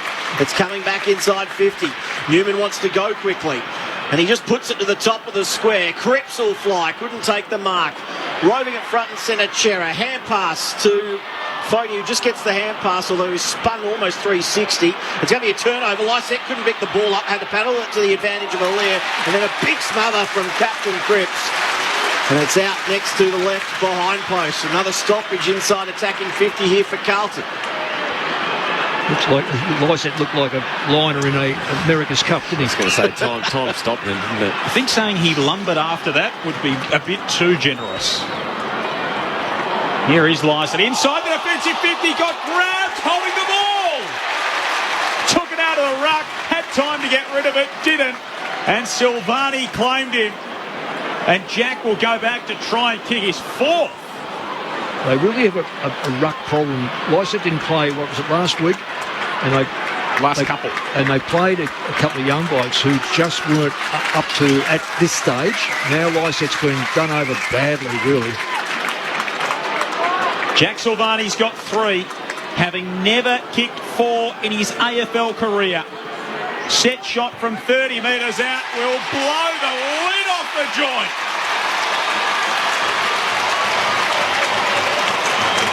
The Blues get one nearing three-quarter time to push their advantage to 37. And Jack Silvani, a favourite son, has 4. 14-10-94 to put Adelaide 8-9-57 with 32 minutes through the third term. Well, Mick, you said that Port have got to kick one more goal than what Carlton do for the rest of the quarter, so they need 2 quick goals to be in it for that last quarter. And, I mean, Lysette had every right to take the ball out of the ruck, but as soon as you take it, you've got to kick it and kick it out of the 50, but it just took one step too many and got done holding the ball. Yeah. Well, and they've been caught at both ends. Forward pocket, back pocket, and paid a big penalty. Lysette wins it down to Wines. Forward handball.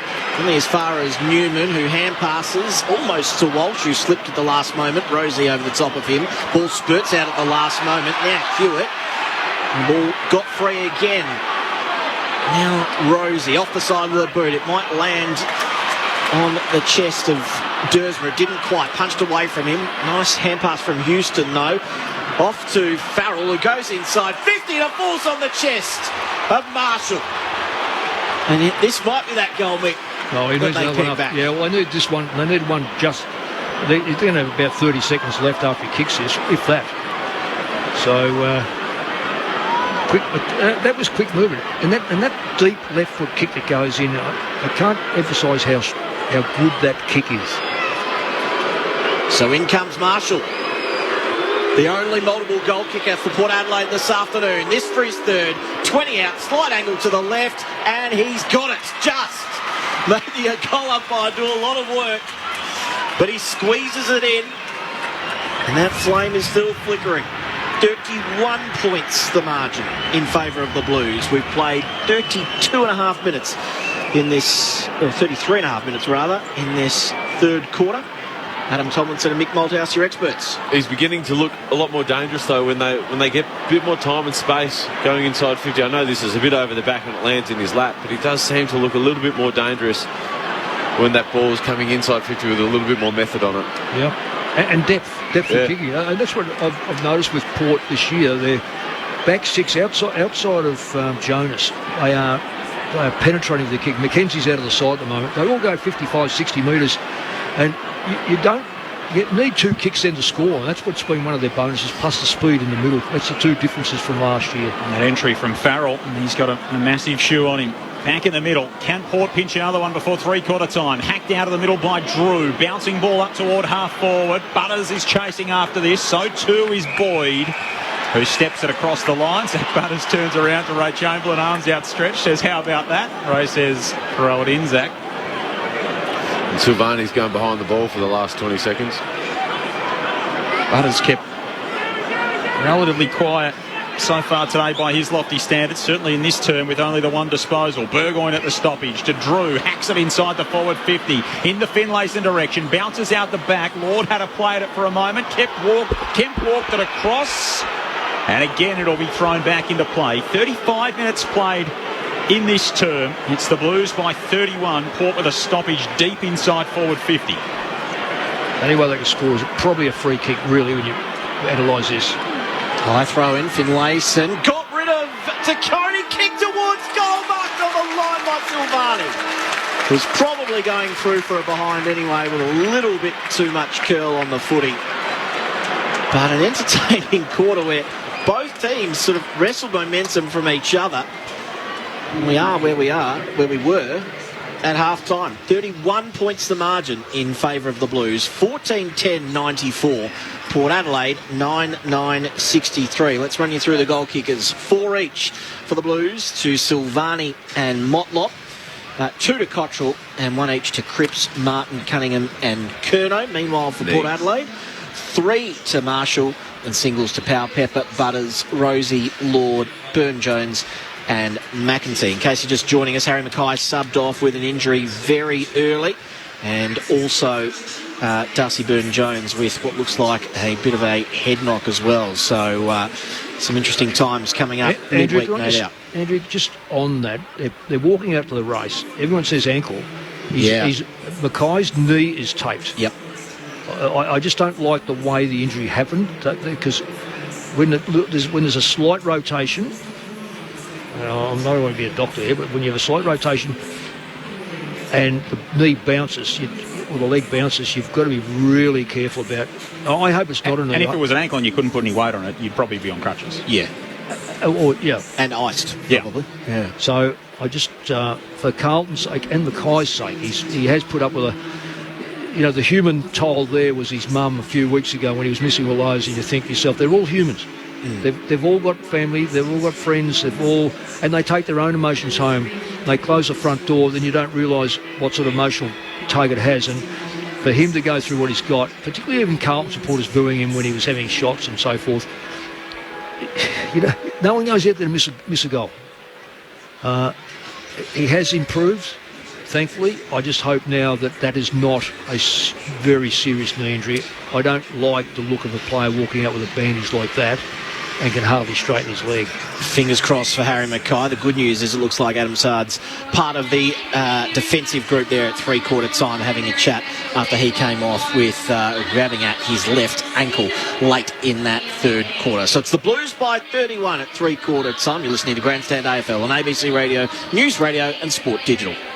Your fortune awaits. Please sit down. You desire connection to your community, to be abreast of events and up to date at all times. In your future, I see the ABC Listen app. I see you up to date with current affairs, politics, and the latest conversations on your local ABC radio station.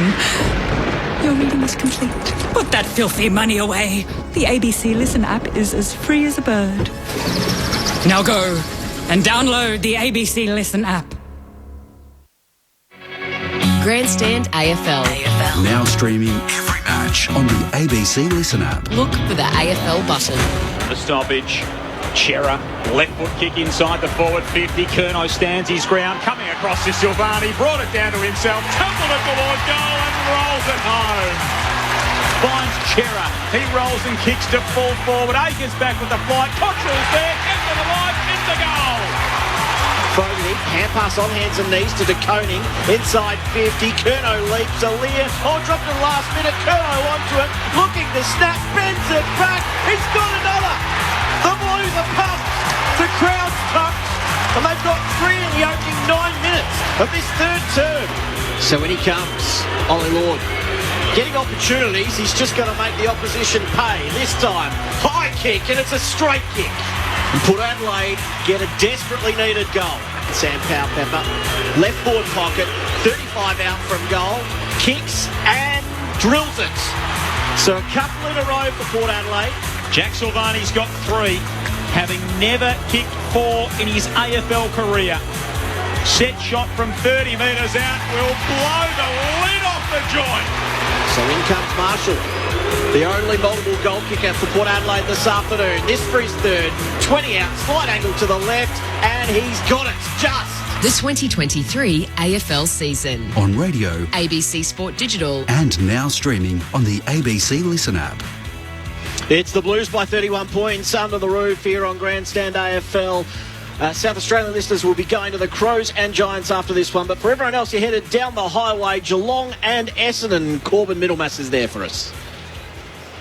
Thanks, Maisie. 5th versus 8th at the start of the weekend, Essendon and Geelong. So if the finals had started this weekend, this would be an elimination final. It comes at a good time for the Bombers on the back of one of their best wins of the season last week over the Adelaide Crows. There's no late change tonight. It is a cold evening in Geelong, but it is clear. So some afternoon showers in Melbourne, but all clear down here in Geelong. Expected to get down to 6 degrees during play. As I said, no late change. Nick Hind is the sub for the Bombers. For the Cats, it is Ocean Mullen. So he's going to be the sub for Geelong. A milestone night for Brian Myers, who plays his 100th game. And for the Bombers, a special milestone for Zach Merritt, their captain, who becomes just the 31st Bomber to reach the 200-game milestone. So Essendon and Geelong tonight here at Cardinia Park. Next stop on Grandstand AFL, Maisie.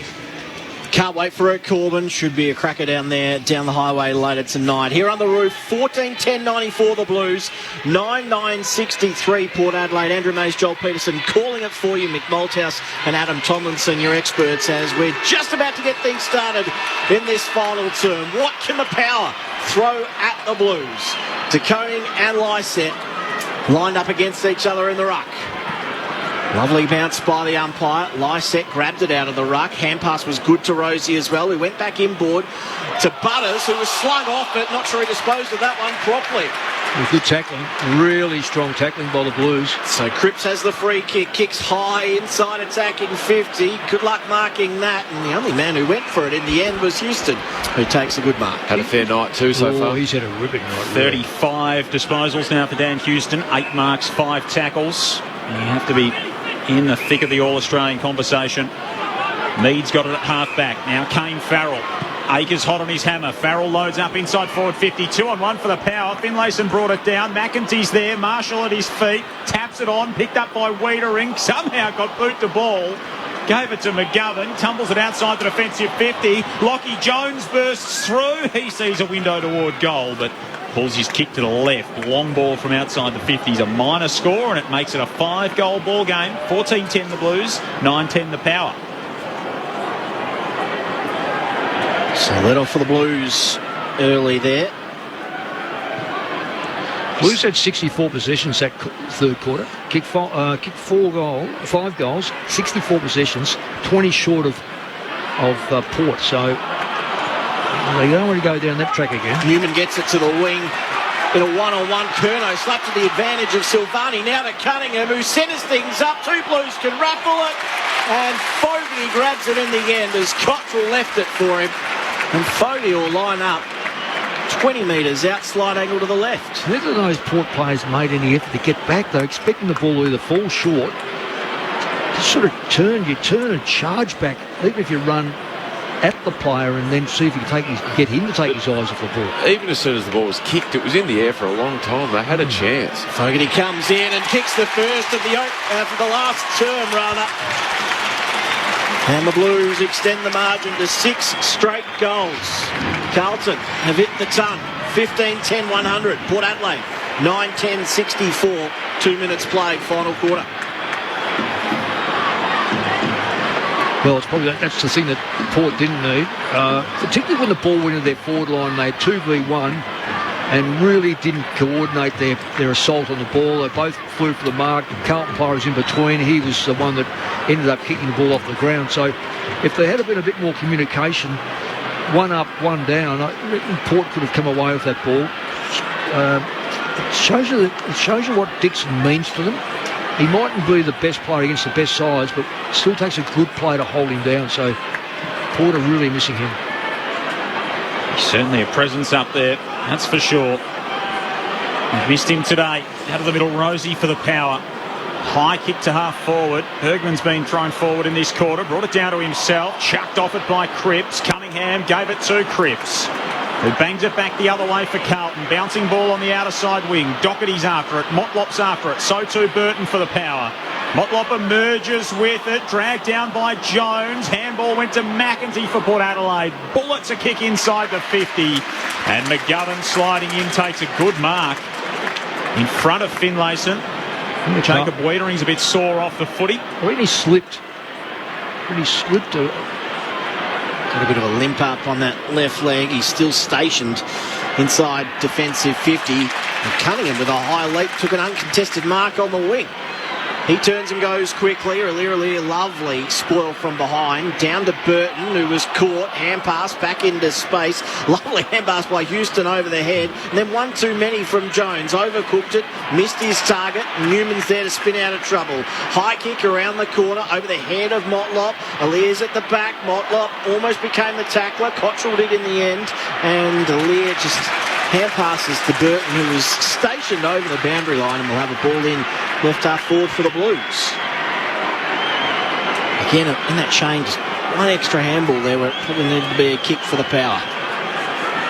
36-point lead to the Blues. Dan Houston leads all comers with 36 on the ground. No Carlton player has had more than 18.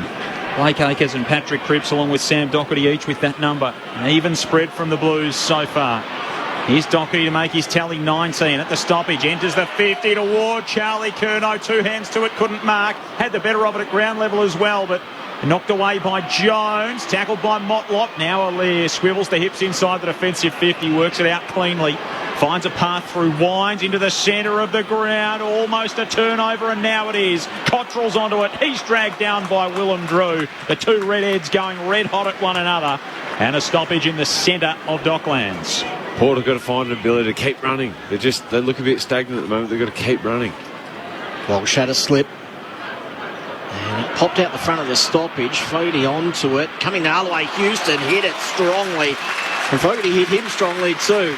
Pretty good effort in the end not to cop him high. That was a good contest. Another ball up, a true centre-half forward for the Blues. To Koning and Lysette. Comes down to Walsh in the end, who turned and had a lot of space. Delivers inside 50 beautifully. And Curnow takes the mark. One of the first times this afternoon he's had separation on Aliir. And he'll line up from 45 out, 45-degree angle to the left. And what he had, Walsh out of the pack for a start off like a bullet. And he had space to his preferred side. Aliir was nothing wrong with what Aliir was doing. But when you've got that much space and the ball comes in there quickly, bad luck for the backline player. In comes Curnow. He'll kick from 45 in the end. It looks pretty straight. It looks pretty good. Plenty of smiles on Blues fans' faces. He has his second of the afternoon. And Carlton have 16-10, 106. Port Adelaide 9-10, 64. The margin 7 goals straight.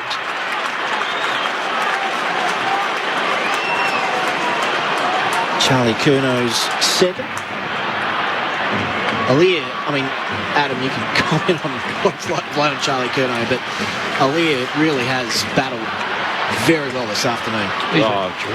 He's been outstanding. And I think we had Stephen May play on him from Melbourne in that game before the King's birthday the week before, and Curnow still had 3 shots on goal, and Maisie couldn't have played better. It's just when you're that good and they kick the ball that well, there's not much more you can do. So 42 points the way of the Blues, and they are hunting for more. Doherty out of the middle to Newman. Newman inside the 50. Curnow the target. Burton, terrific mark. Took the body of Cottrell, dragged it in with one hand. Lovely take from Ryan Burton. The sub brought into the game for the concussed Darcy Byrne-Jones. Harry Mackay out of the game early for the Blues with a knee complaint. After a late change, Matt Owi's not out there this afternoon. Jesse Motlop, his replacement, with 4 first-half goals. Blues will bounce it off half-back again. Here's Chera to Cottrell. Left boot inside the 50s. An absolute shocker. It was the bootlaces of Aliir. Curnow's right there with him, and Aliir drops him, breaks the ankles of Charlie Curnow, directs his kick toward Wines. Chincotta got in there to break it up. Blues back in possession. Cripps to Newman. 45 out. Steadies, aims, and fires.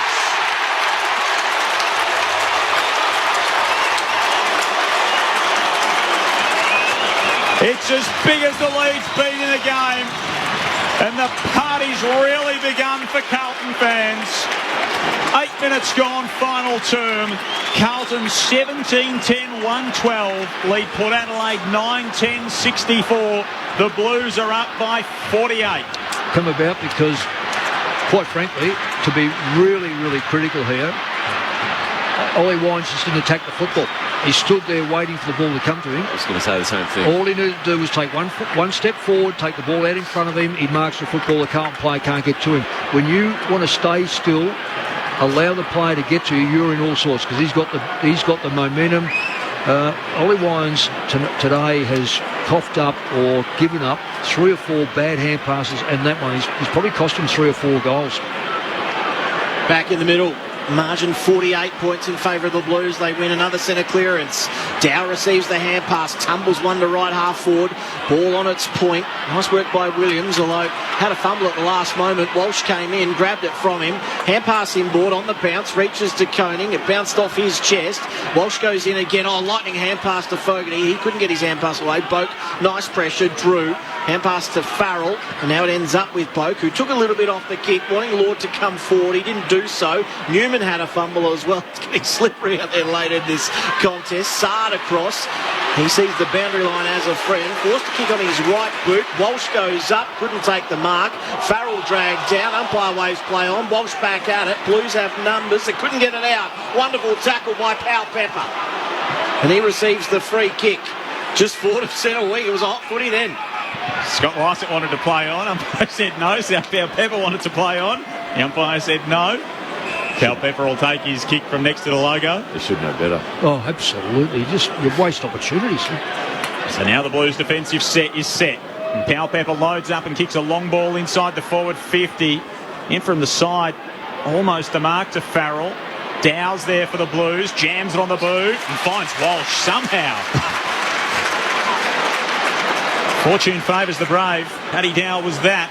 Walsh finds Silvani by foot. Now Silvani comes out wide to Curnow.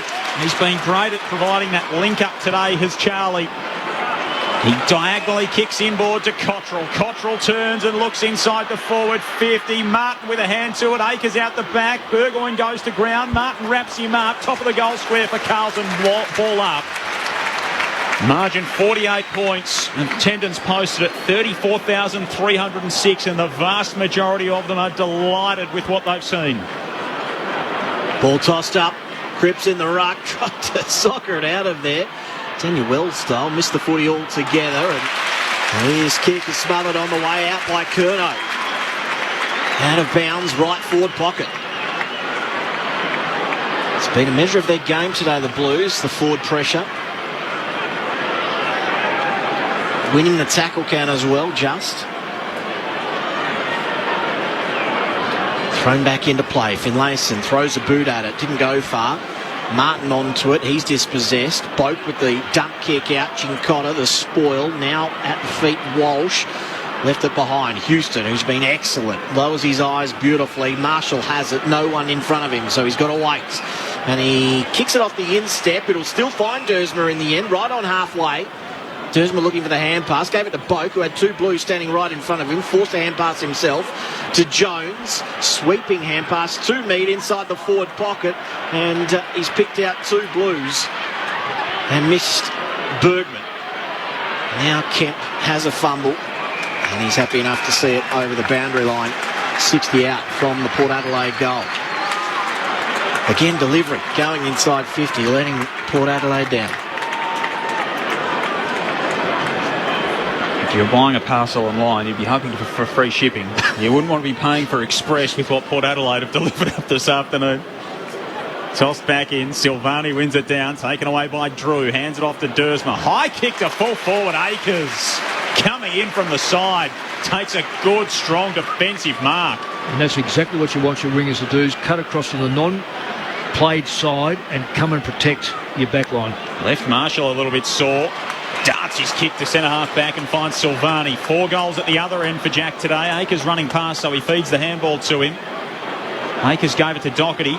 Gave it back to Akers, who rifled it straight to Xavier Dersma, who's often running 60 metres out. Kicks it directly inside forward 50 to Mitch McGovern, who could hardly believe his luck, standing 20 metres of space, and now he outlets to Newman. Especially when he had Powell Pepper totally and utterly clear. Long kick by Newman to the wing. No mark taken. Burgoyne clean at ground level. Hand pass to Houston again. He flares it out wide by boot to Powell Pepper, who hasn't given up this afternoon. He goes long into the pocket. That's not a bad kick either, although McGovern floating along. Mead didn't even get a fly at it in the end. Just hung in the air for too long, and McGovern takes another intercept mark. Newman finding a bit of space. McGovern goes shorter instead to Kemp. Kemp has it 30 out from his goal line. He's going to drive it towards the wing. Curnow wrong-footed. He was caught behind two opponents there and throws his hands up in frustration. And who's got it? Guess who? Houston here for possession number 40. Kicks to half forward. Oh, McGovern came over the top of Bergman and left him sore. Doherty outlets to Martin. And the Blues can break toward the broadcast side. Martin chips short to Jack Silvani. Well done, Jack Vine. He worked very hard and a long way to get that ball. Silvani further toward half forward. Rosie in from the side. They all left it behind. It spills to Fogarty. Fogarty in the pocket. Akers is there. Over the top is Charlie. All alone in the goal square.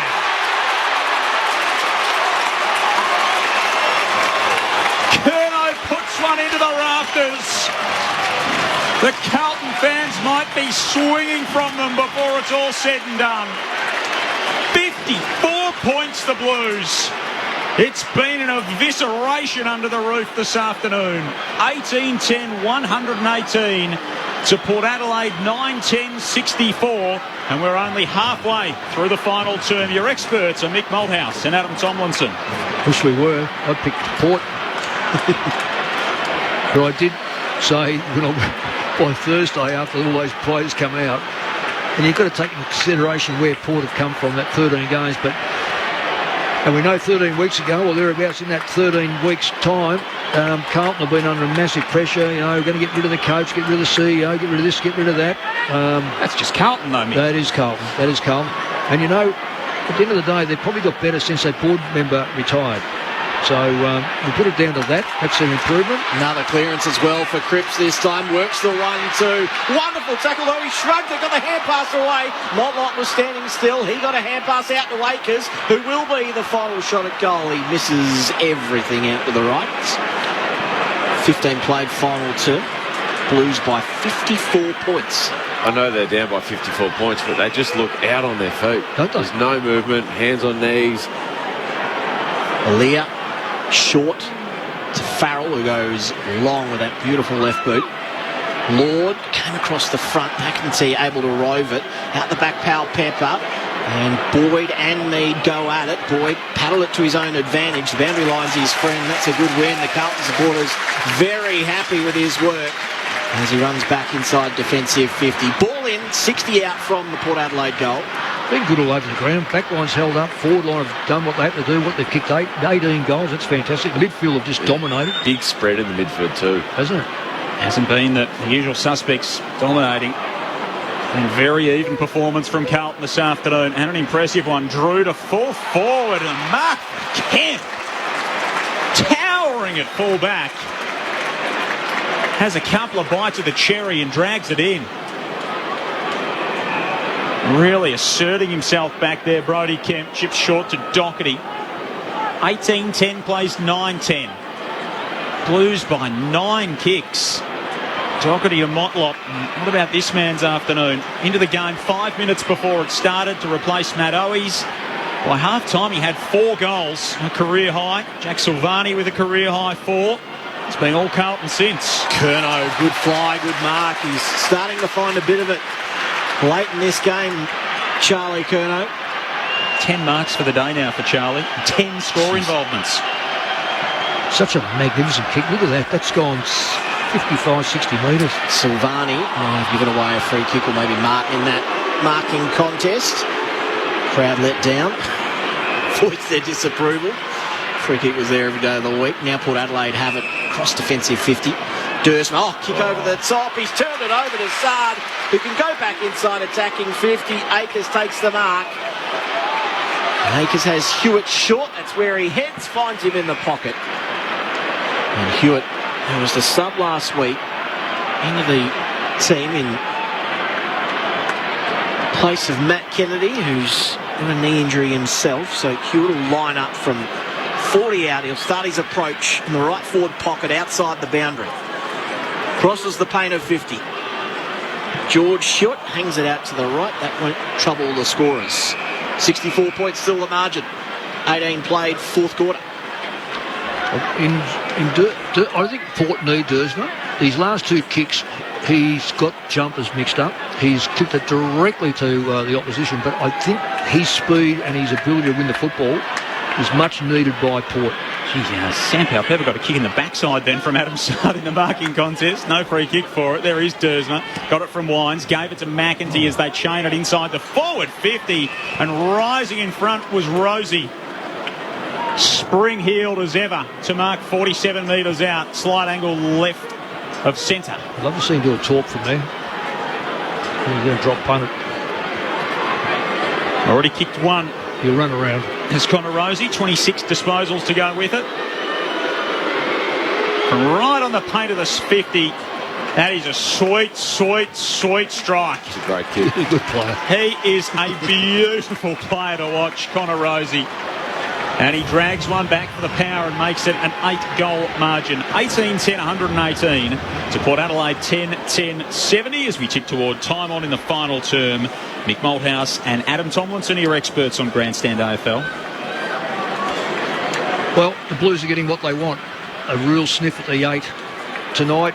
I'm just looking at the ladder, just for those Carlton supporters will already know, of course, that they will roll into 9th at the moment. Adelaide and the Giants, do they play each other today? Yes, they do. So they'll step in front of one of those sides. And really, I reckon from there on in, it is in their hands because they'll end up playing Geelong. They play Collingwood. If they're going to be good enough, and I just hope that Harry Mackay's all right. I really hope that he can get back to the finals. No one knows really what he's got, but from Carlton's point of view, they'll need him. Every big player like him lends a hand. Cripps was going for the talk, and Curnow might have been nudged out of that one. He was. So received the free kick, 45-degree angle to the right, 50 out. He's one bloke you don't have to worry about distance. I was going to say, this could go through post high. I was going to say, I reckon the second tier is in line to catch this. And if he walks off with 4 goals, after Lear's done a pretty good job, it's not a bad, quiet day. So in comes Curnow. He'll start his approach from 60. As Adam said, looking for goal number 4 this afternoon. Curnow from 49. Kicks. And it comes back. It might have just shaved the post on the way through. One behind. 18-11, 119. Plays 10-10-70. 21 played. Final term. So he'll take the lead in the goal kicking too, I would imagine.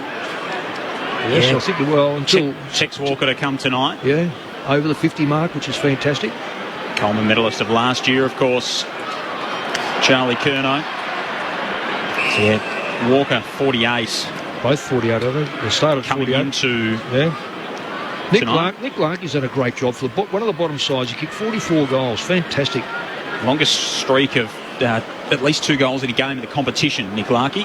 He is a very hard worker and not getting a lot of reward. Here's Lysett, bangs it inside the forward 50. Oh, it's bounced off the head of Brodie Kemp, going back with the flight, right off the top of the scone. Lord to Drew, to Boak, to Powell-Pepper. This time he doesn't double grab. He fends off, he goes around the body, it'll bounce on the line, and it's seen through by Newman. Minus score. And it makes the margin 8 straight kicks again, 18-11 to 10-11. With 23 minutes played in the final term. Grandstand AFL. Remember tonight, Essendon and Geelong for most of our audience from Kardinia Park. For our South Australian listeners, big game at the Adelaide Oval, the Crows and the Giants.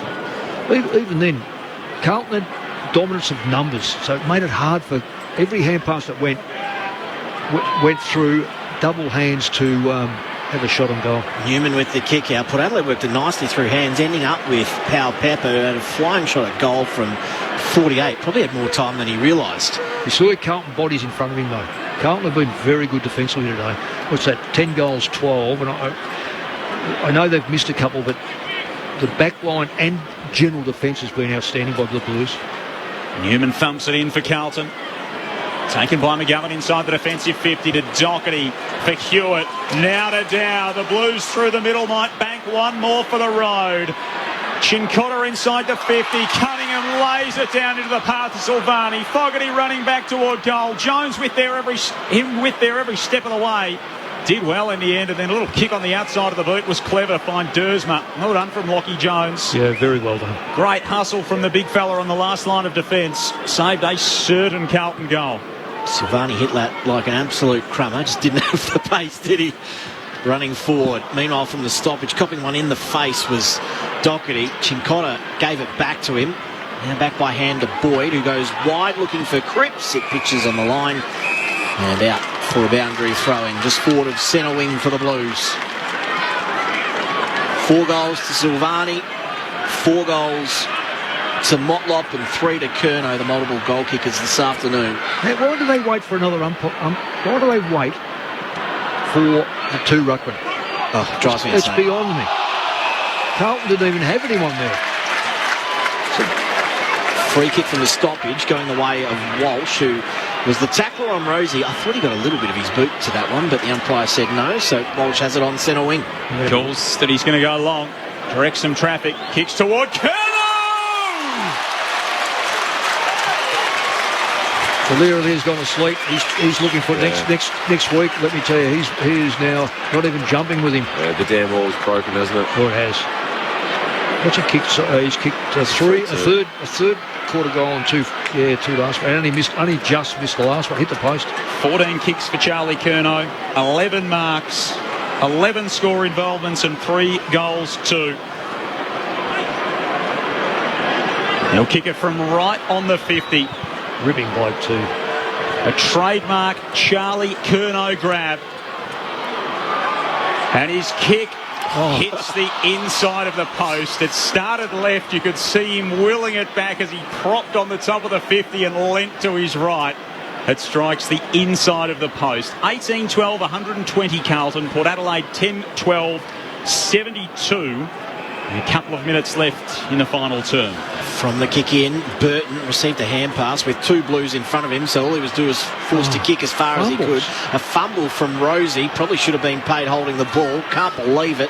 Umpire says play on. Pau Pepper tries to get out of a tackle. Sard holds him in, and we'll have a stoppage on centre wing. Just on that, Burgoyne handballed it to him when he wasn't level with him, so it brings into into play the man on the mark. You've got to wait till the player actually gets level with you before you give it. Sard intercepts, and then Lycett a little bit too slow to get rid of it. Turnover ball, Silvani, hand pass out wide to Cripps, who runs through 50, an ungainly looking left foot, and it's through for one behind, and he's filthy with himself, the skipper, with a smile. 49 points the margin. Look at the time in forward line, 41% to 50, 43 to 57, Port's favour. Port bring it back into play. Up the middle, Rosie brings it down to himself, runs onto it and turns it over. Boyd has got it for the Blues. Sends his short kick out wide to Cottrell. Carlton will win their 4th in a row.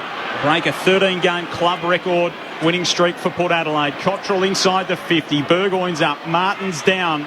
Handball away looking for Hewitt. Jones back the other way. Dragged down by Fogarty. Caught holding the ball. They've been brilliant. Lockie Fogarty will take it for the Blues at the top of the 50. Wants to offload and finds his captain. Cripps has got it 40 metres out. 45-degree angle left of centre.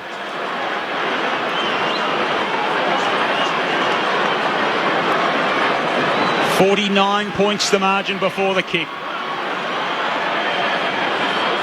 Patrick Cripps has kicked 1 already.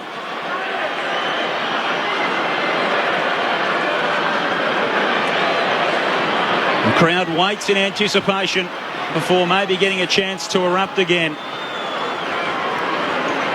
A couple of years ago, Cripps walked into the rooms after a win and said, "The Blues are back." His kick is on the way.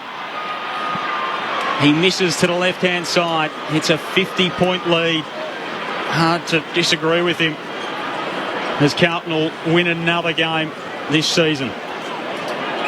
Port Adelaide short from Burton, off to Farrell, and then further afield to Dersma. Dersma keeps going, high kick, to left half forward. Marshall worked his way to the front. It's all Blues at ground level.